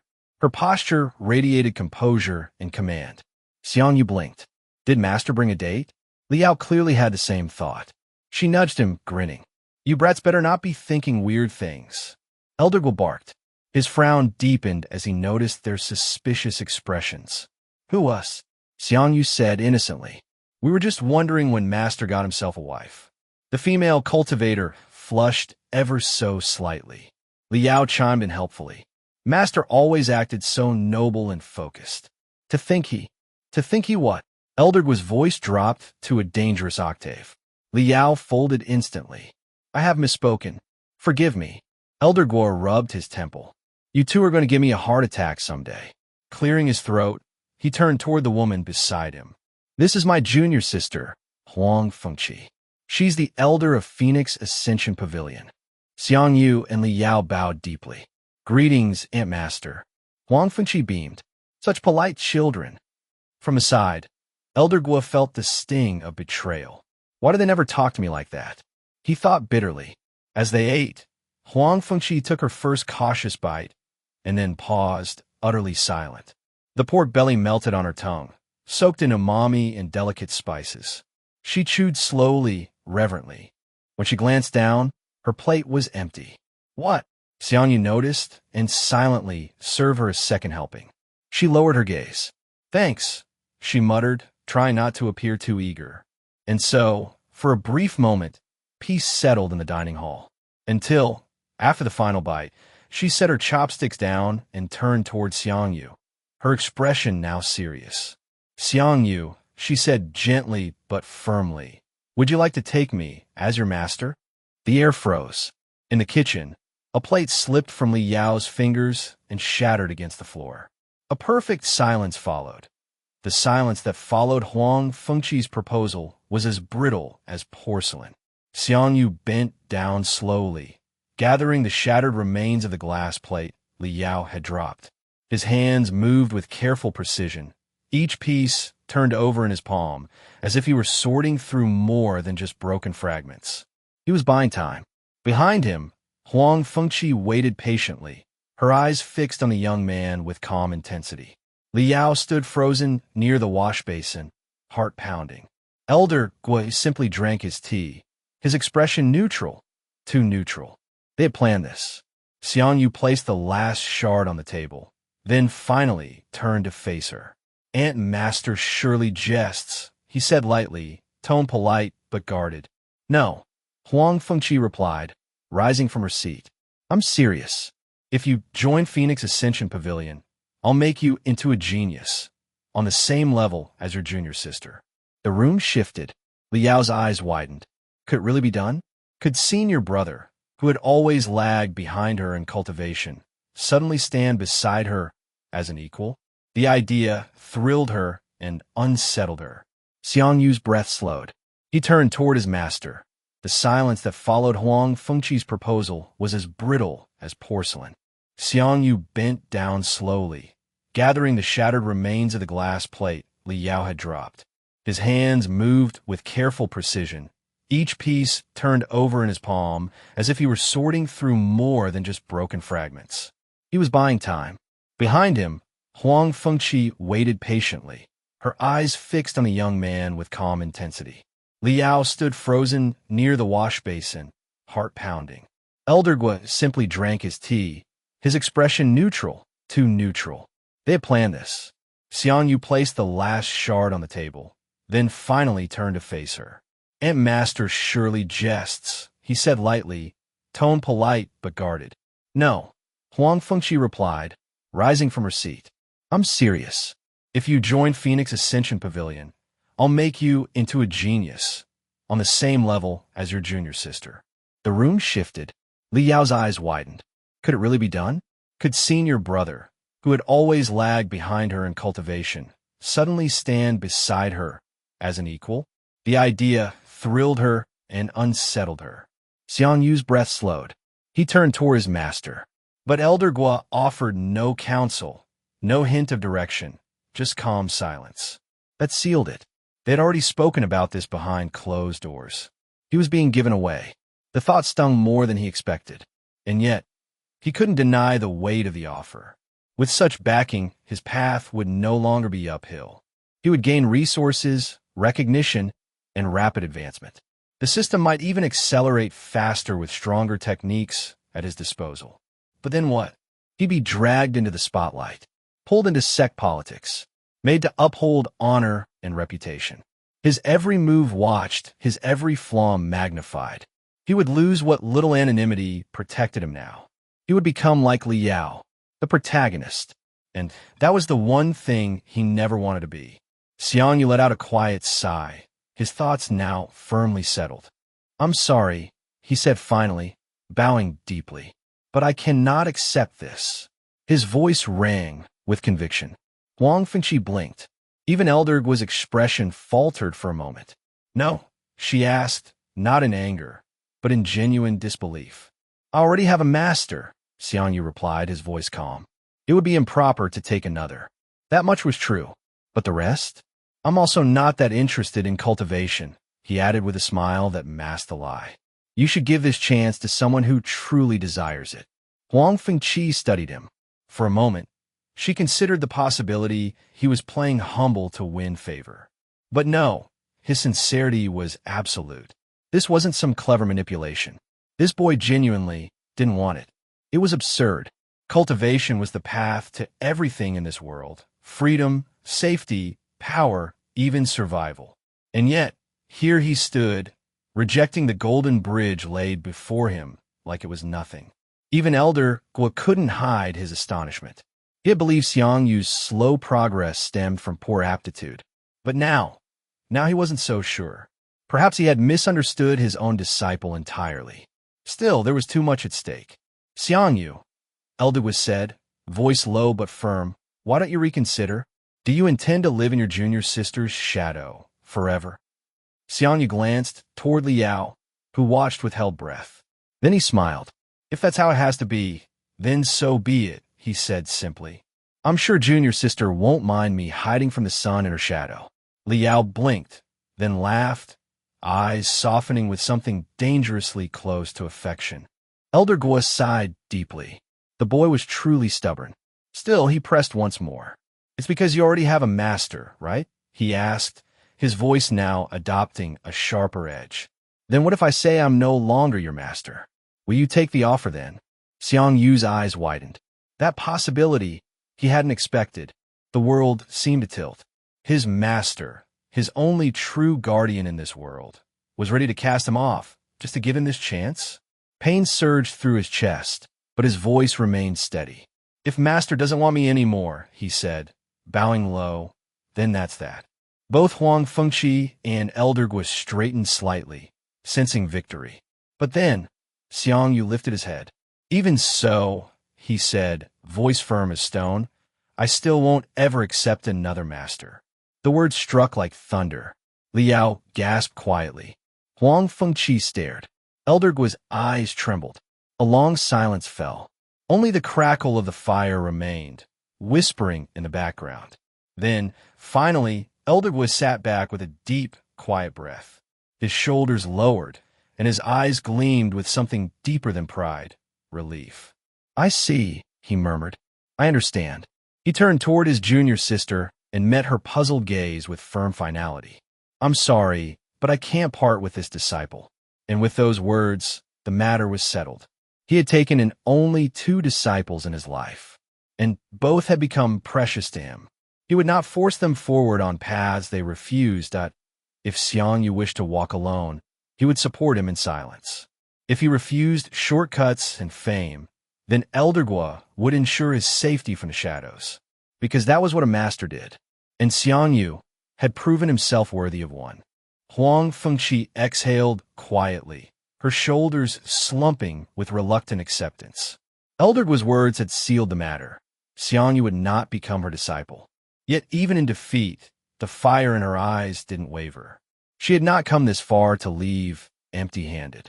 If you don't want to become my disciple, that's fine, she said, shifting her tone from formal to conversational. But I still believe you're the perfect candidate for this opportunity. Her back straightened as she adopted the steady, persuasive cadence of someone about to deliver a well-rehearsed proposal. To be honest, there's a martial physique I've been researching for years, she began, leaning forward with subtle excitement. Unlocking it requires mastering numerous techniques, all to the perfect level.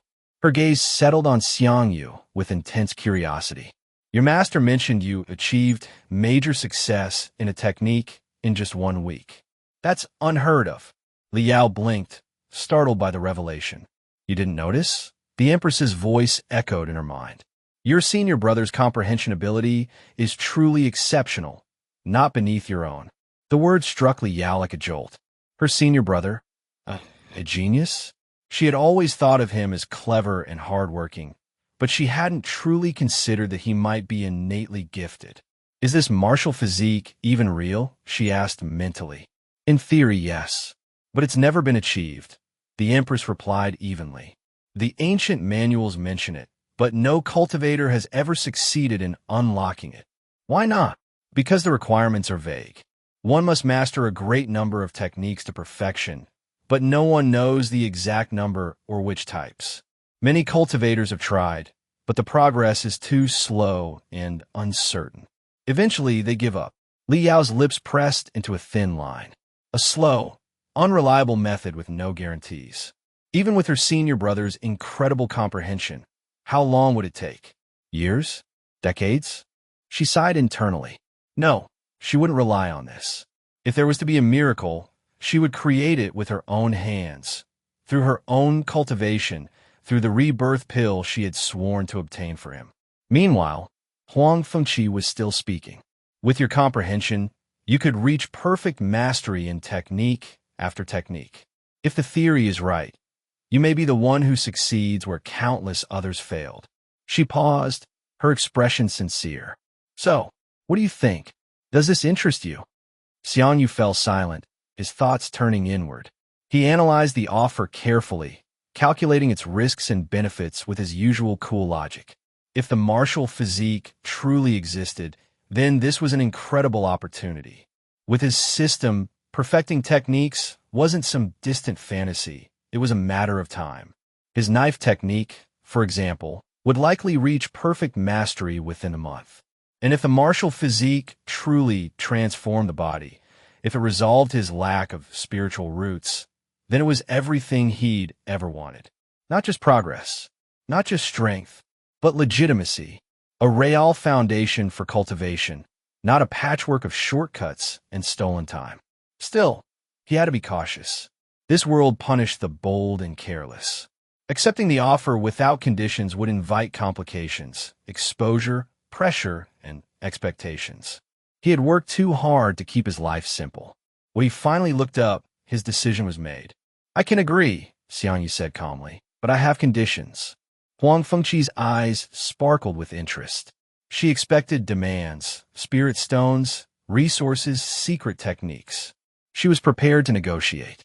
"What conditions?" she asked. Xiang Yu spoke with crisp precision. "First, absolute confidentiality. No one outside this room can know. Second, I remain Elder Gui's disciple in name and residence. Third, I receive no additional responsibilities. Fourth, I choose the techniques I want to master. Fifth, I train independently, without interference. Sixth, I won't leave Mountain Heart Pavilion for any reason related to this." He paused. "These terms are non-negotiable. If even one is denied, I'll decline." For a moment, Huang Fengqi simply stared. Then she laughed, not mockingly, but with delighted understanding. Of all the things she had expected, a greedy cultivator, a calculating youth hungry for power, this quiet, reclusive boy was none of them. His conditions weren't about gain, but about survival. He feared the spotlight. He valued control. He wanted to cultivate, but on his own terms. She liked that. "Deal," she said at once, extending her hand. Xiang Yu accepted it, sealing the pact with a firm handshake. From the sidelines, Liao watched the exchange with quiet eyes. This method, it might work, but it was still uncertain, theoretical. She wouldn't stake everything on it. Not when she had her own plan. She would surpass herself. She would reach the necessary realm and win that rebirth pill. She wouldn't let her senior brother's future rest on vague promises. As the room settled, Elder Gui nodded to himself in satisfaction. Things had turned out far better than he'd anticipated. "Does this mean I'll be visiting often?" Huang Fengqi asked innocently, eyeing the dinner table. "Humph," Elder Gui snorted. "Don't act like I can't see through you. You're just here for the food." "How could you say that?" she said with mock offense. "I'm only concerned for my martial nephew's progress." Xiang Yu raised an eyebrow, glancing toward Liao. His expression clearly said, "She's definitely here for the food." And for once, Liao silently agreed. "Wait, is that even legal?" Xiang Yu wheezed, mid-air, right before she hurled him over her shoulder like a sack of rice. His body hit the ground again with a dull thump, knocking the wind from his lungs. Stars above him twinkled indifferently as he groaned in pain. A shadow fell over him. Liao's face tilted with concern. "Senior brother, are you all right?" "I'm fine," he rasped, grabbing her offered hand and hauling himself upright. "Let's keep going." They resumed their sparring, blades clashing under moonlight. Eventually, a familiar shimmer flickered before Xiang Yu's eyes. A translucent blue screen appeared in the corner of his vision. Calculating settlement. He held up a hand, panting lightly. "Let's stop here." Liao nodded, equally winded. They sheathed their weapons and parted ways without needing to speak. Two comrades in synchronized exhaustion. Back in his room, Xiang Yu collapsed onto his bed, his bones aching but his mind alight.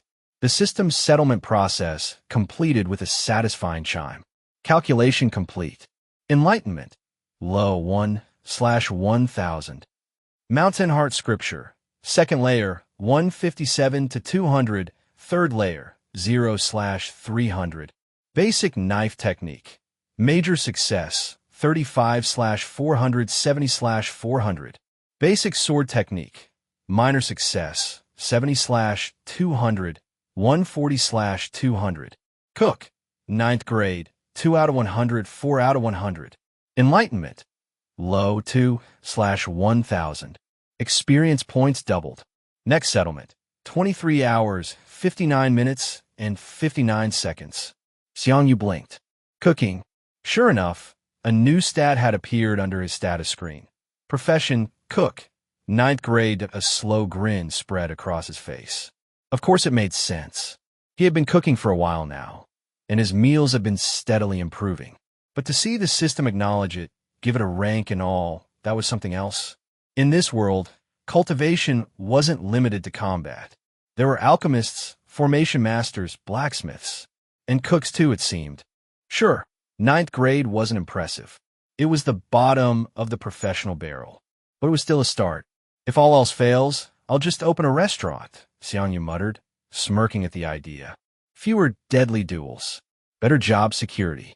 Still smiling, his eyes drifted toward the Enlightenment stat. It had increased from 1 to 2. Just 1 point. A modest gain. And yet, he felt different. He couldn't explain how, but techniques that had once hovered just out of reach now felt within grasp. That 1 point felt more meaningful than the leap from sword technique 70 to 140. Enlightenment wasn't about skill, it was potential. The foundation of comprehension itself. It was no wonder geniuses were feared and revered. With this stat growing, even slowly, Xiang Yu felt as if he were rewriting the fate that had once bound him. Looking further down his screen, his eyes lingered on the techniques. His basic knife technique had progressed steadily, and his basic sword technique had skyrocketed, clearly benefiting from the sparring session with Li Yao. Actual combat was still king when it came to experience. I should let her throw me harder tomorrow, he mused seriously, nodding to himself. In fact, I might even provoke her on purpose. That'll guarantee better gains. What a considerate senior brother I am.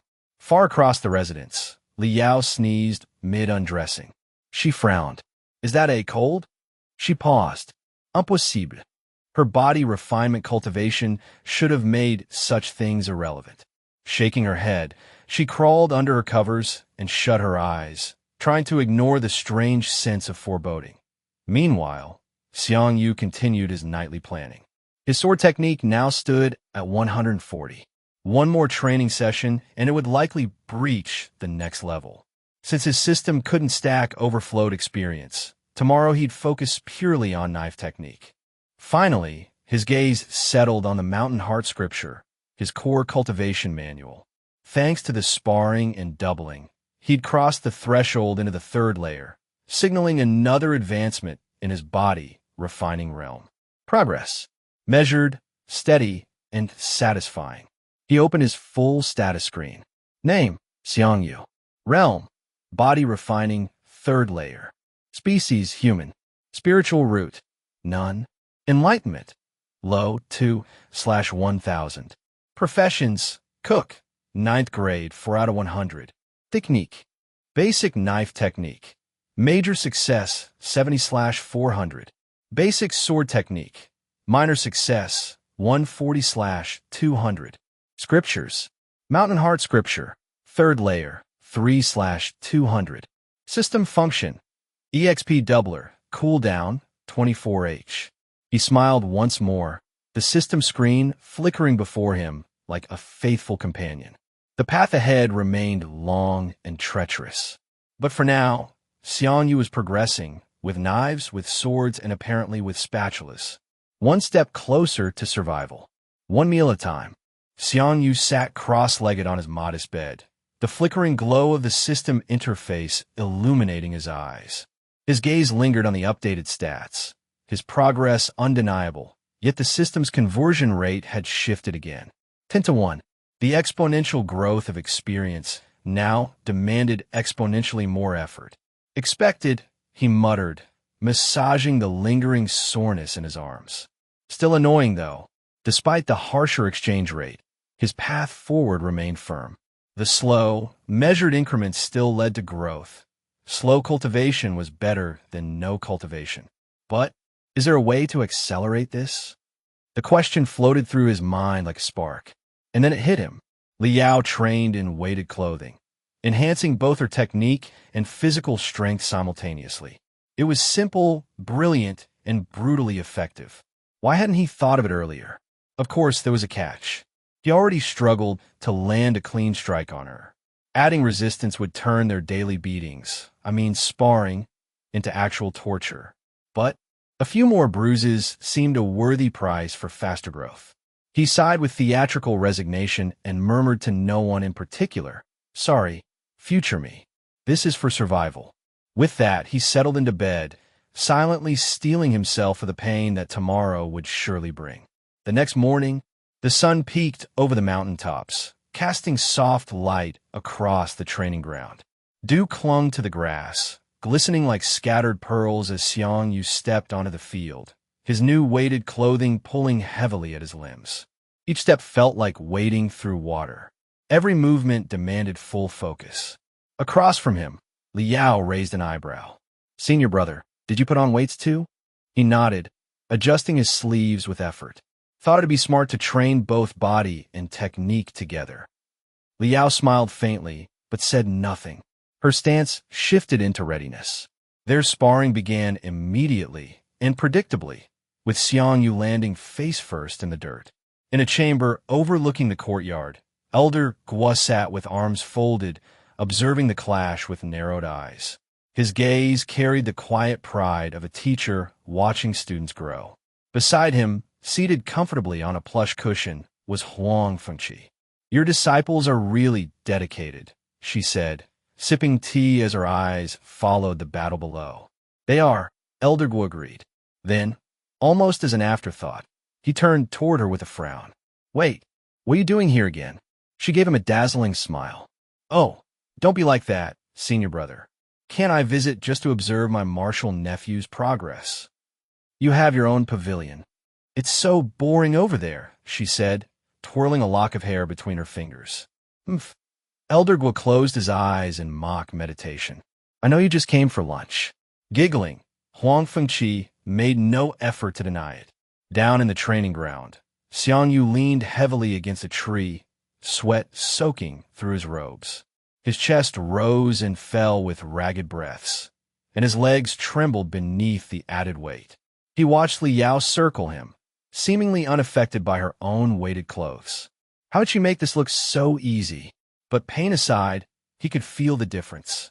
Every muscle strained under the resistance, forcing deeper engagement with each technique. His progress, though agonizing, felt real. Spurred by that sense of growth, he charged again. He noticed a subtle gap in her stance, her left leg slightly more relaxed than her right. Maybe this was his chance. But just as he neared, Liao smiled. A trap. Before he could react, she stomped down hard. The sheer pressure from her movement sent wind surging toward him, knocking him off balance. He staggered backward, legs skidding across the grass. "Senior brother," she called out gently, "your movements are really easy to read." The comment stung more than any physical blow. He knew she wasn't wrong. He lacked natural battle instinct, no killer edge, no combat intuition.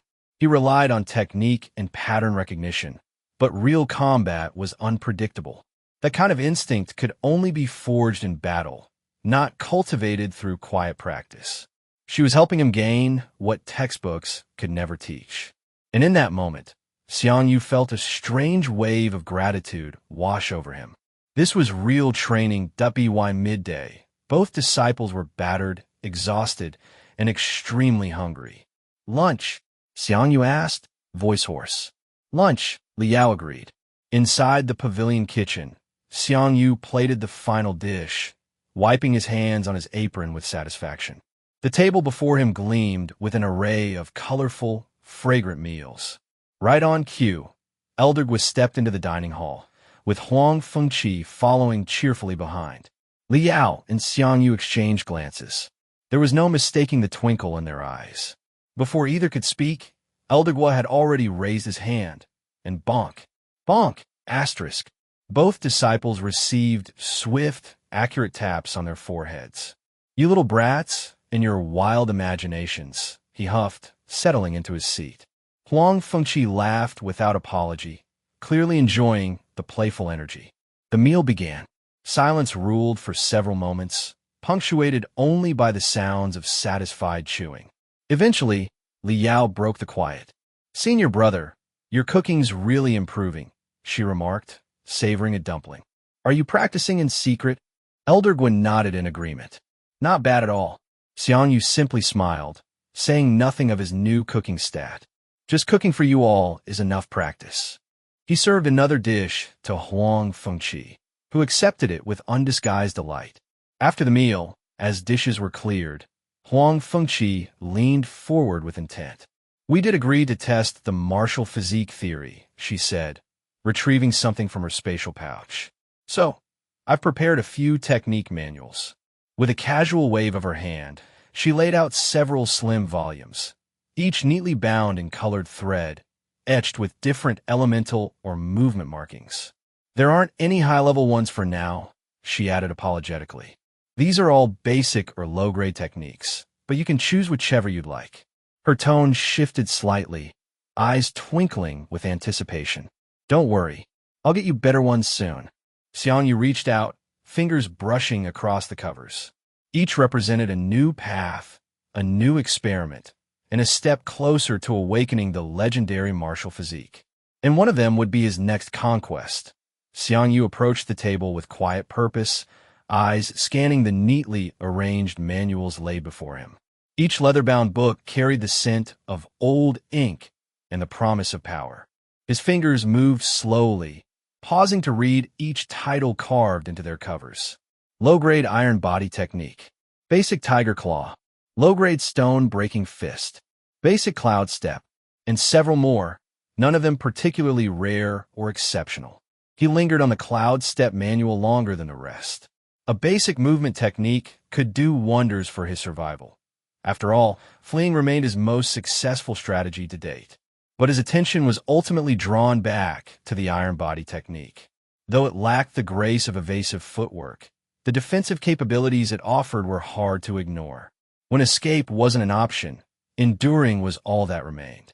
Besides, iron body was labeled low-grade, unlike cloud step's basic classification.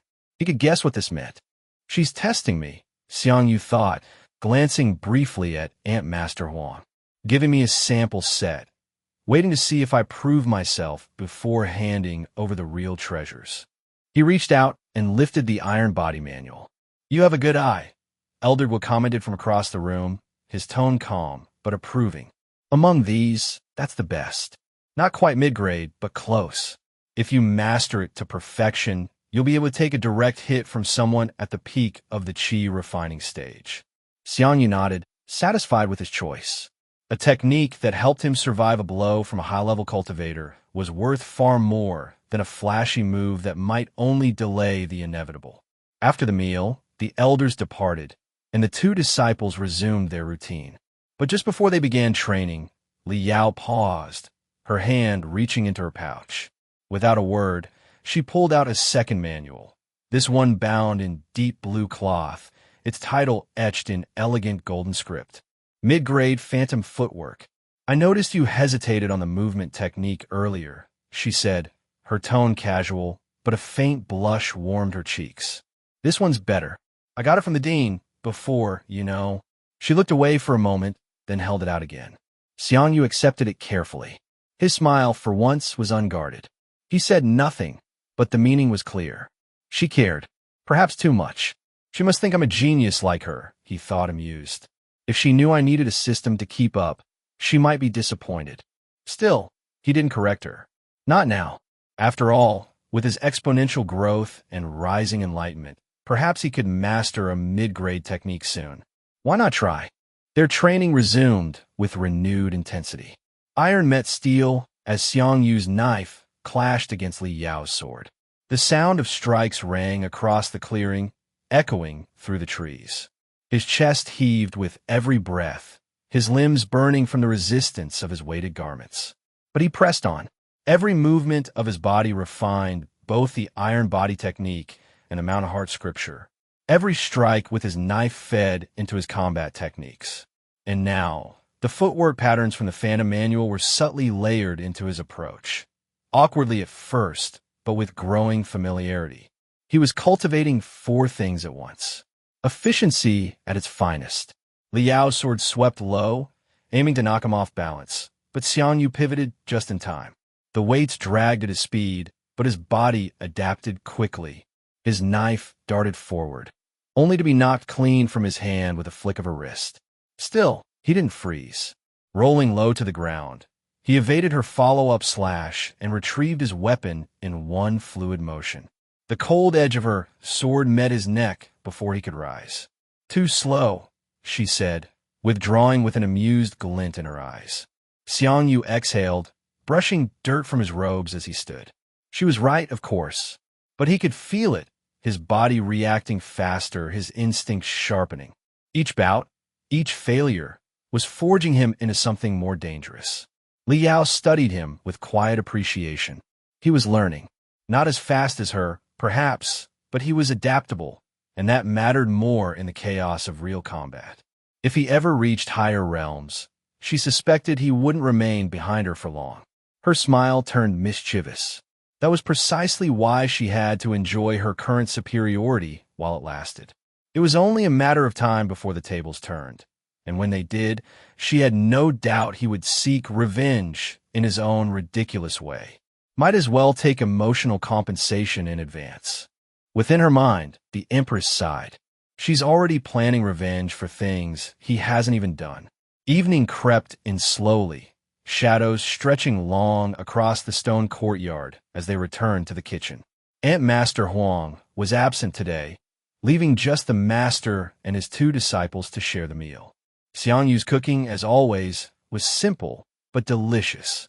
Elder Gua offered no praise, only silence and a raised eyebrow after the first few bites. Liao, however, smiled with her usual honesty. "Senior brother, you're really improving. Have you been practicing in secret?" Xiang Yu chuckled softly. "I just cooked for all of you. That was all the system needed after all." Once dinner ended, the trio dispersed. Elder Guo returned to his cultivation chambers, while Xiang Yu and Liao made their way back to the training grounds, the cool night air brushing gently past them. The day wasn't over just yet. There were still techniques to refine, and tomorrow, the system would double everything once again. Xiang Yu surged forward, determination burning in his eyes as he barreled toward Liao, the weight of his garments pulling at every muscle like chains forged from iron. Each step was deliberate, carved from sheer willpower. But before his knife could even come close, she was already gone. Her figure twisted past him, graceful and untouchable, her blade swiping his shoulder, not to cut, but to trip. His feet left the ground, and he crashed onto the dirt with a grunt, dust rising around him like the exhale of the mountain. Flat on his back, eyes squinting at the afternoon sun, Xiang Yu tasted blood and iron in his mouth. His limbs throbbed. Pain rippled through his mortal frame with every ragged breath. Was this too much? He'd layered technique, training atop weighted clothing, pushed his endurance to its limit, and sparred against someone whose cultivation far exceeded his own. The punishment had been relentless. But then, the thought of his system sparked across his mind. Experience points. Each blow, each failure, every drop of sweat, it would all be doubled, turned into cultivation, into progress. And just like that, the exhaustion dulled. He sat up, eyes gleaming. Liao blinked in confusion as he stood again. The man who'd looked half-dead moments ago now bore the expression of someone reborn. She tilted her head slightly, studying him. There was something strange in that persistence, an invisible fire behind his eyes that seemed to grow stronger with every defeat. It defied logic. Fascinated, she resumed her stance. Then she moved. Her sword tore through the air with a shriek of steel. But Xiang Yu didn't flinch. His body bent forward, ducking low with almost unnatural timing. The blade passed within a hair's breadth of his scalp, slicing nothing but air that a heartbeat past. He saw it, an opening. Her stance had shifted too far forward, her midsection briefly exposed. Instinct, not thought, drove him. He leaned back, the rush of enlightenment coursing through him like golden lightning. This time it was stronger, sharper. The mental fog from earlier in the day had lifted entirely. Concepts that once eluded him now floated within reach, as if his soul had evolved. This sensation, this clarity, addictive, that he eyed his enlightenment stat with pride. 1 point had been earned naturally before doubling. But how? Then it clicked. The phantom footwork. He'd only glanced through it, barely able to interpret the mid-grade technique, but that had been enough. Just attempting to study, it had stretched his mind. A way to train enlightenment itself. Excitement pulsed through him. He turned to his body, refining scripture. A 20-point gain. 5 from system conversion. 12 from weighted training. 3 already present from yesterday. The math added up perfectly. So the theory worked. Weighted clothing amplified body cultivation. And the iron body technique? 50 points in a single day, breaking through to minor success after the system doubled it. The smile on his face grew.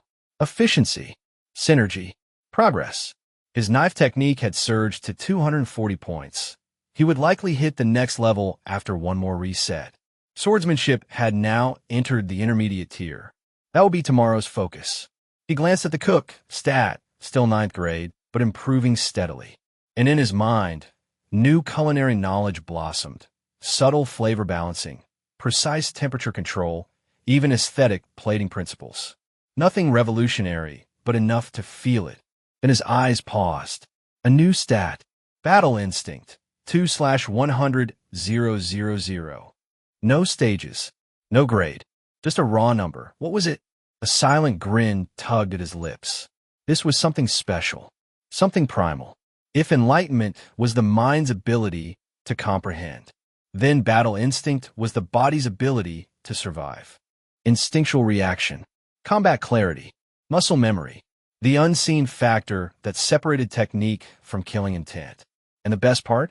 It had no stage reset. It could grow infinitely, and with a system, exponentially.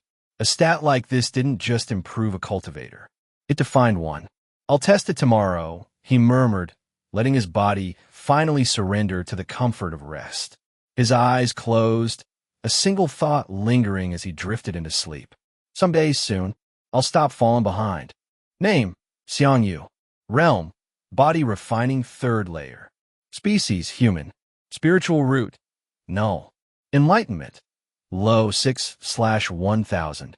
Battle instinct, 2/100,000.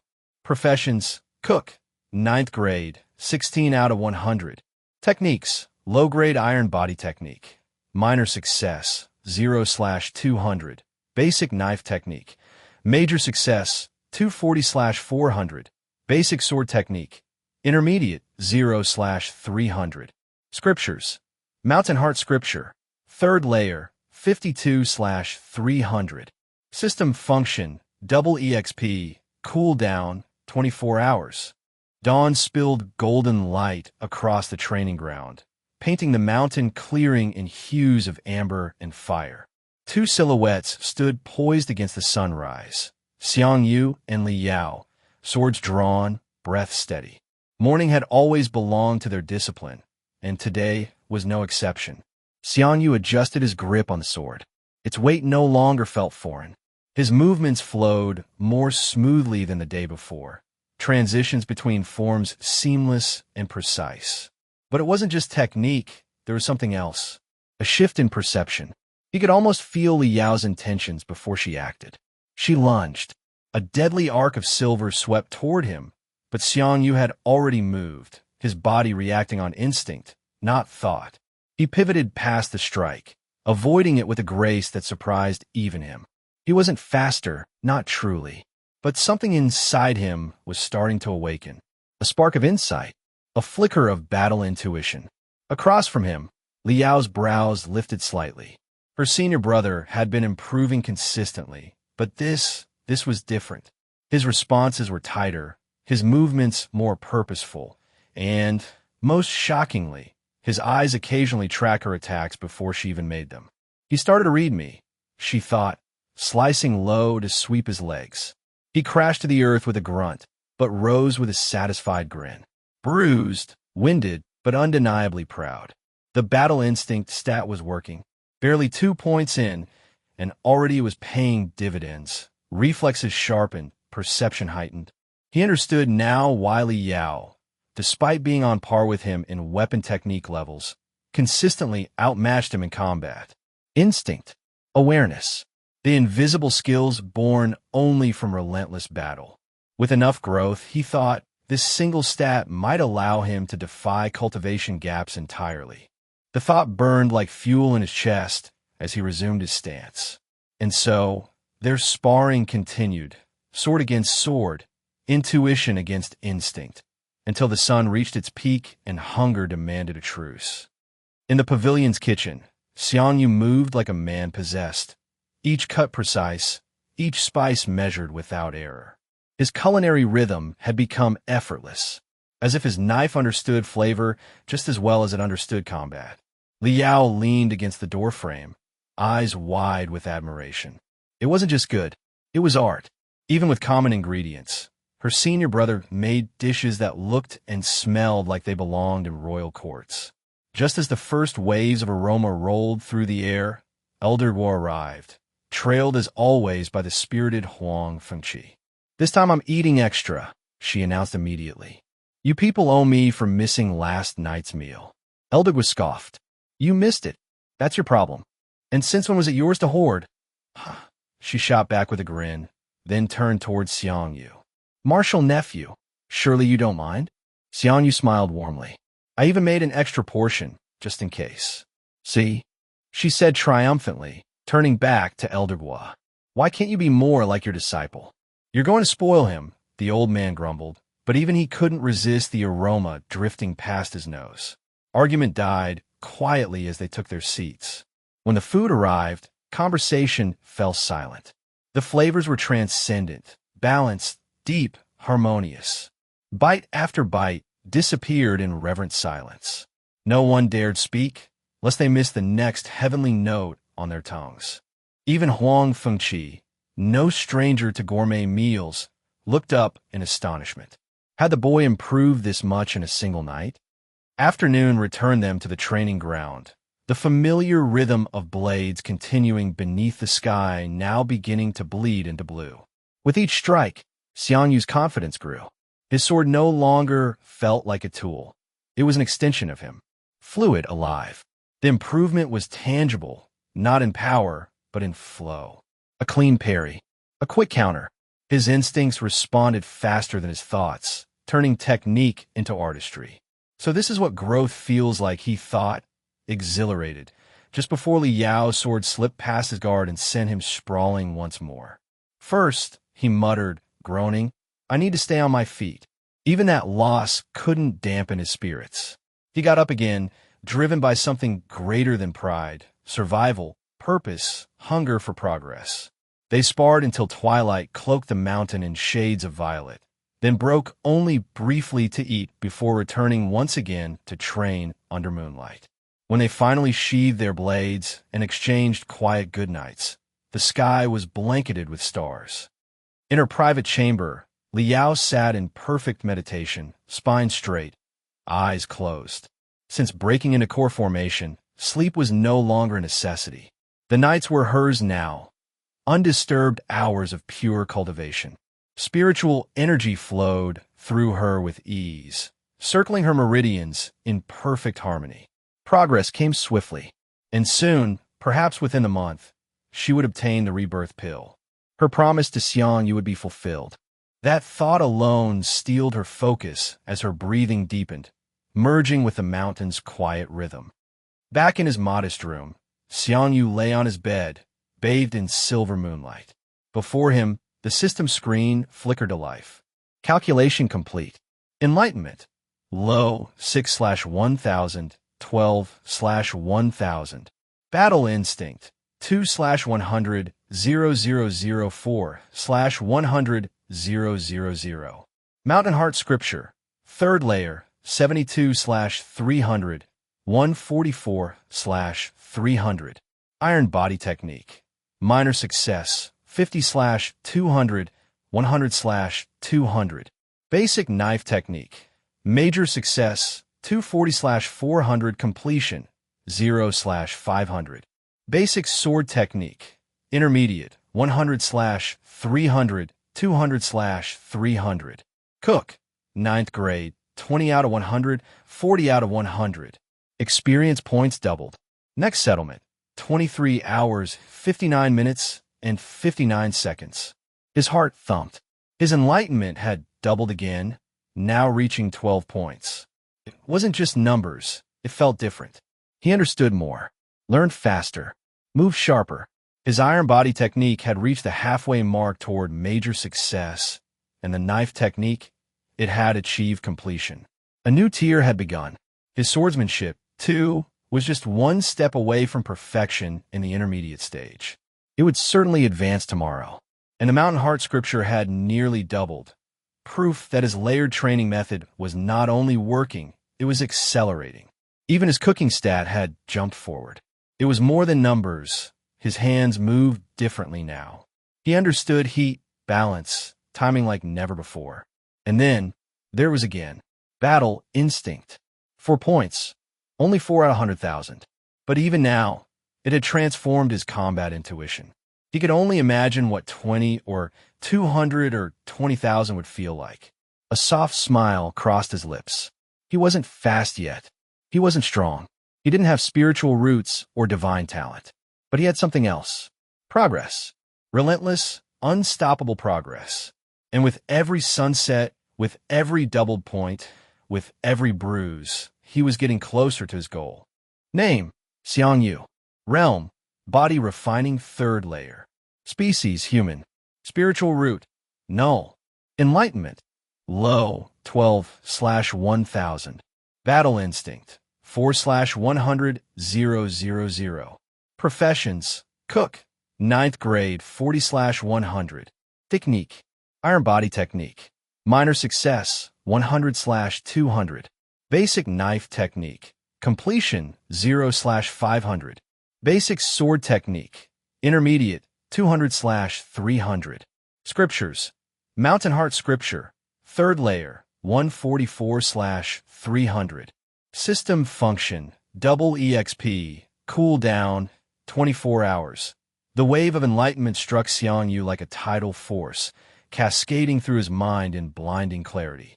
What once were murky threads of understanding in his cultivation now shimmered with crystalline detail. 6 new points.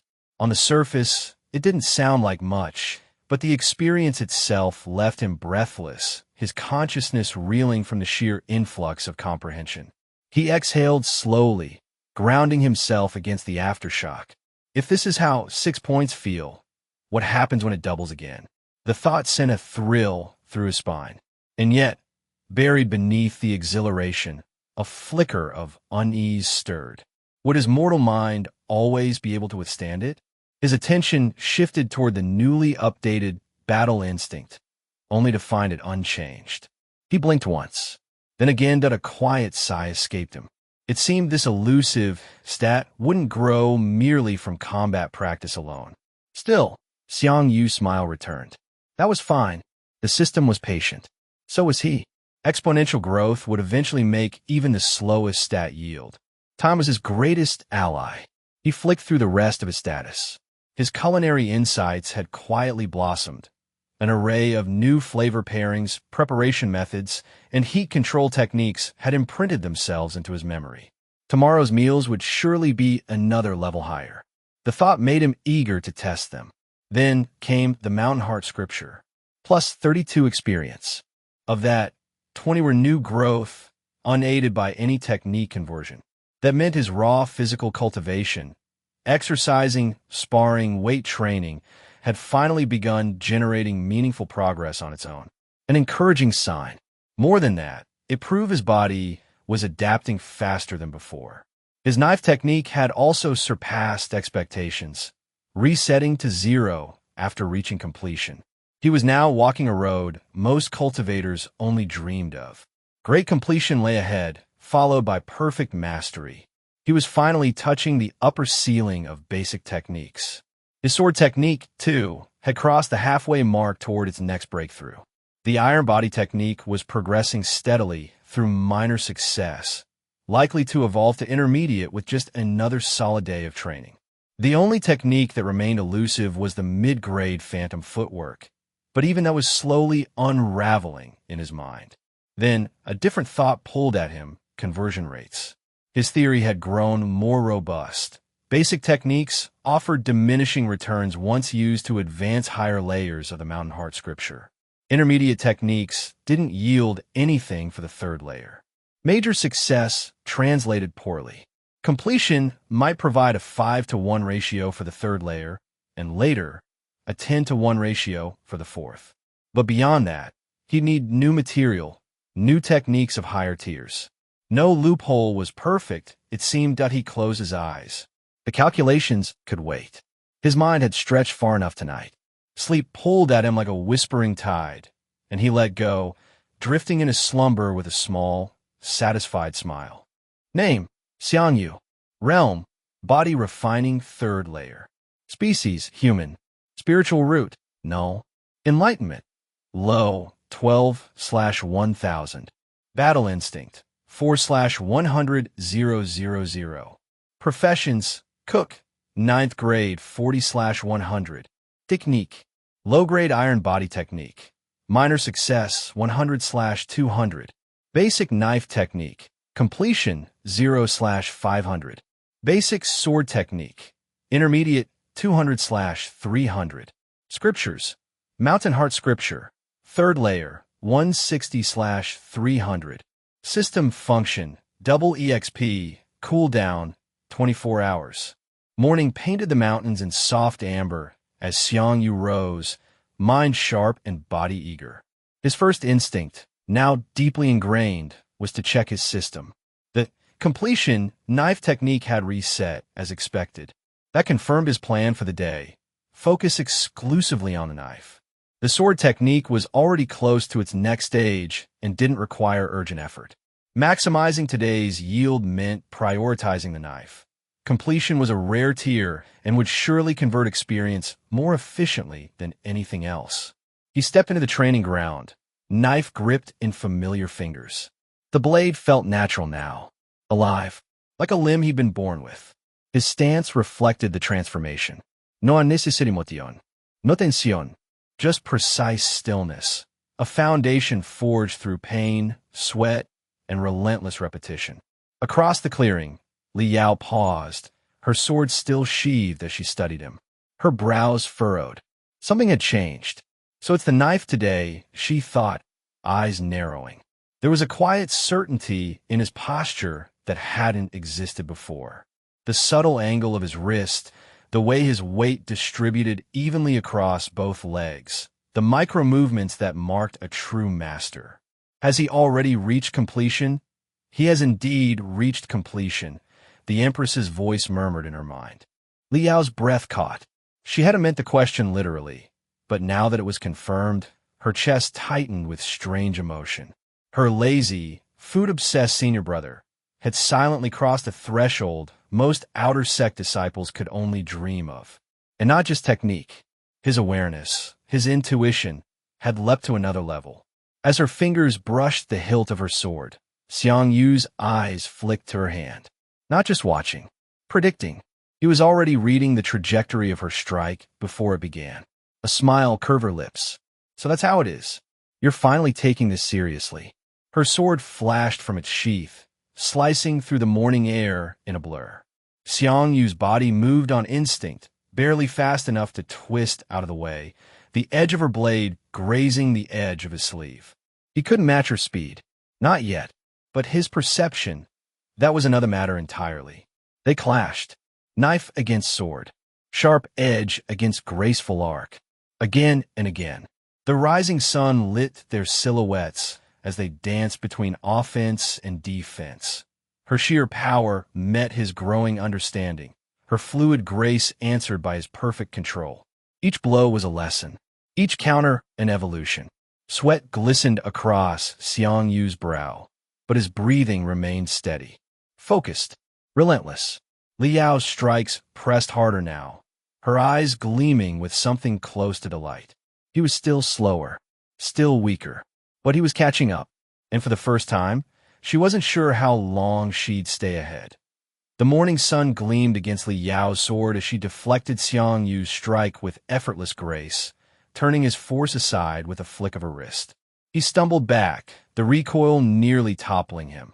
Yet his feet shifted without thought, catching him mid-sway. His muscles strained, breath tight, but he held his ground. It was a minor victory. Days ago, he would have landed flat on his back. But Li Yao didn't give him time to celebrate. She vanished from sight, reappearing before him in the span of a heartbeat. Her sword lifted, the blade catching the sunlight, and Xiang Yu's instincts failed. He winced, bracing for the blow. Thwack! Pain bloomed, mild but sharp, right in the center of his forehead. Cautiously, he cracked open one eye to find her finger extended toward him, her lips curled into a mischievous smirk. Your battle awareness is improving, she said, her tone half approval, half amusement. Then she pivoted smoothly, already resetting into her stance. Oh yeah, don't close your eyes in battle. Xiang Yu exhaled through his nose, more sheepish than injured. He shifted his stance again, finding balance, finding focus. Then, without warning, he lunged, not recklessly, but with clear intent. His gaze locked on her left leg, a suspicious gap in her otherwise impenetrable form. Li Yao sighed inwardly. Again? The instant he moved into range, she lifted her foot and stamped down hard. A cloud of dust burst outward, cloaking the field in a thick gray veil. I told you, she said, voice drifting through the haze, stop falling for these traps. A beat of silence, and I listened. Her brows lifted. What? Before she could react. Smack! A sharp flick met her forehead. Li Yao blinked as the dust settled, revealing Xiang Yu grinning at her with open satisfaction. For a long moment, she stared at him, stunned. Then she laughed. Well then, I guess it's time I stopped going easy on you. But before she could act on that declaration, Xiang Yu turned and began walking away. Where do you think you're going? She called, narrowing her eyes. He didn't even glance back. Lunch. Umph. She sheathed her sword, pouting slightly. Don't think I'll forget this. He didn't pause. And here I was, thinking of making your favorite. Li Yao's demeanor shifted instantly. She dashed after him, clinging to his arm like a child chasing candy. Senior brother is the best, she sang. Xiang Yu raised an eyebrow. Didn't you just say something about not forgetting? She blinked innocently. Did I? I don't really remember. I must have forgotten already. He chuckled softly. The whiplash nature of her personality never ceased to amaze him. Together, they headed toward the kitchen, the tension of battle melting into companionable warmth. After lunch, the two made their way back to the training grounds. Li Yao practically bounced beside him, rubbing her full stomach with visible satisfaction. Senior brother's cooking is truly divine, she sighed. Obviously, Xiang Yu replied, mock arrogance in his tone. How else would I keep someone like you around? She gave him a sideways glance, cheeks faintly pink. You better not start flirting just because your food's gotten good. He merely smirked in response. But as soon as they returned to the training field, the atmosphere shifted. Swords were drawn. Smiles disappeared. Li Yao moved first, blade flashing through the air in a blur. Xiang Yu's body bent backward, narrowly dodging the deadly arc. But her blade twisted mid-swing, redirecting toward his side with impossible grace. His knife rose just in time. Clang! The impact rattled through his arm, jarring his bones and threatening to disarm him. Still, he held firm, absorbing the force and pushing backward to gain space. But Li Yao was merciless. She pressed forward without pause, every swing sharper, faster, more precise. Xiang Yu had no choice but to block, again and again, and each parry left a fresh tremor in his limbs. His retreat became inevitable. 5 steps. 10. A tree loomed behind him, its gnarled bark unforgiving. He glanced back just once. It was enough. Li Yao surged forward, blade descending in a decisive stroke. Xiang Yu's instinct screamed. He ducked to the side at the last moment, the sword missing by inches and sinking deep into the tree. Now, he lunged, seeing an opening, her weapon still embedded in wood. But her hand shot out, catching his wrist mid-motion. Like an iron clamp, her grip halted him instantly. Before he could even process it, her body twisted, and he was airborne. The ground slammed into him hard enough to knock the breath from his lungs. As he lay, dazed beneath the blue sky, Li Yao pulled her sword free with a clean tug and stood over him. She extended her hand with practiced calm. You hesitated, she said softly. He took the hand, letting her pull him up. When my sword got stuck, you didn't strike immediately. That hesitation will get you killed in a real fight. Xiang Yu nodded quietly, absorbing the lesson. She wasn't wrong. In truth, his first instinct had been to run. Even now, training or not, his instincts favored survival over aggression. But perhaps, just perhaps, that was something worth changing. They continued sparring until dusk painted the mountains in hues of gold and crimson. As night fell, they shared another hearty meal, and without missing a beat, returned to the field once more, continuing until the moon rose high and stars lit the sky. It wasn't until midnight that they finally parted ways. Back in his room, Xiang Yu lay on his bed, eyes fixed on the glowing system panel above. Calculating settlement. Calculation complete. Enlightenment. Low, 12/1000. Battle instinct, 4/100,000. Mountain Heart Scripture, 3rd layer, 184/300, 4th layer, 0/400, plus 40. Low-grade Iron Body Technique, Minor Success Intermediate, 0/300, plus 50. Basic Knife Technique, Completion, 20/500, Completion, 40/500, plus 20. Basic Sword Technique, Intermediate, 200/300, Major Success, 0/400. Cook, 9th grade, 45 out of 100, 9th grade, 90/100, plus 5. Battle Instinct, 4/100,000, 8/100,000. Enlightenment, low, 12/1000, low, 24/1000. Next settlement, 23 hours, 59 minutes, and 59 seconds. A deep breath filled Xiang Yu's lungs as he sat up slowly. And the episode ends just like that.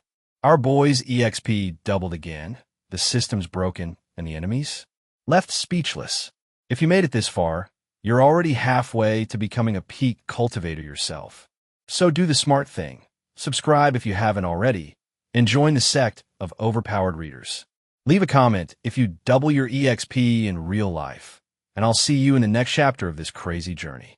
Till then, keep grinding, keep awakening, and never stop leveling up. See you in the next one.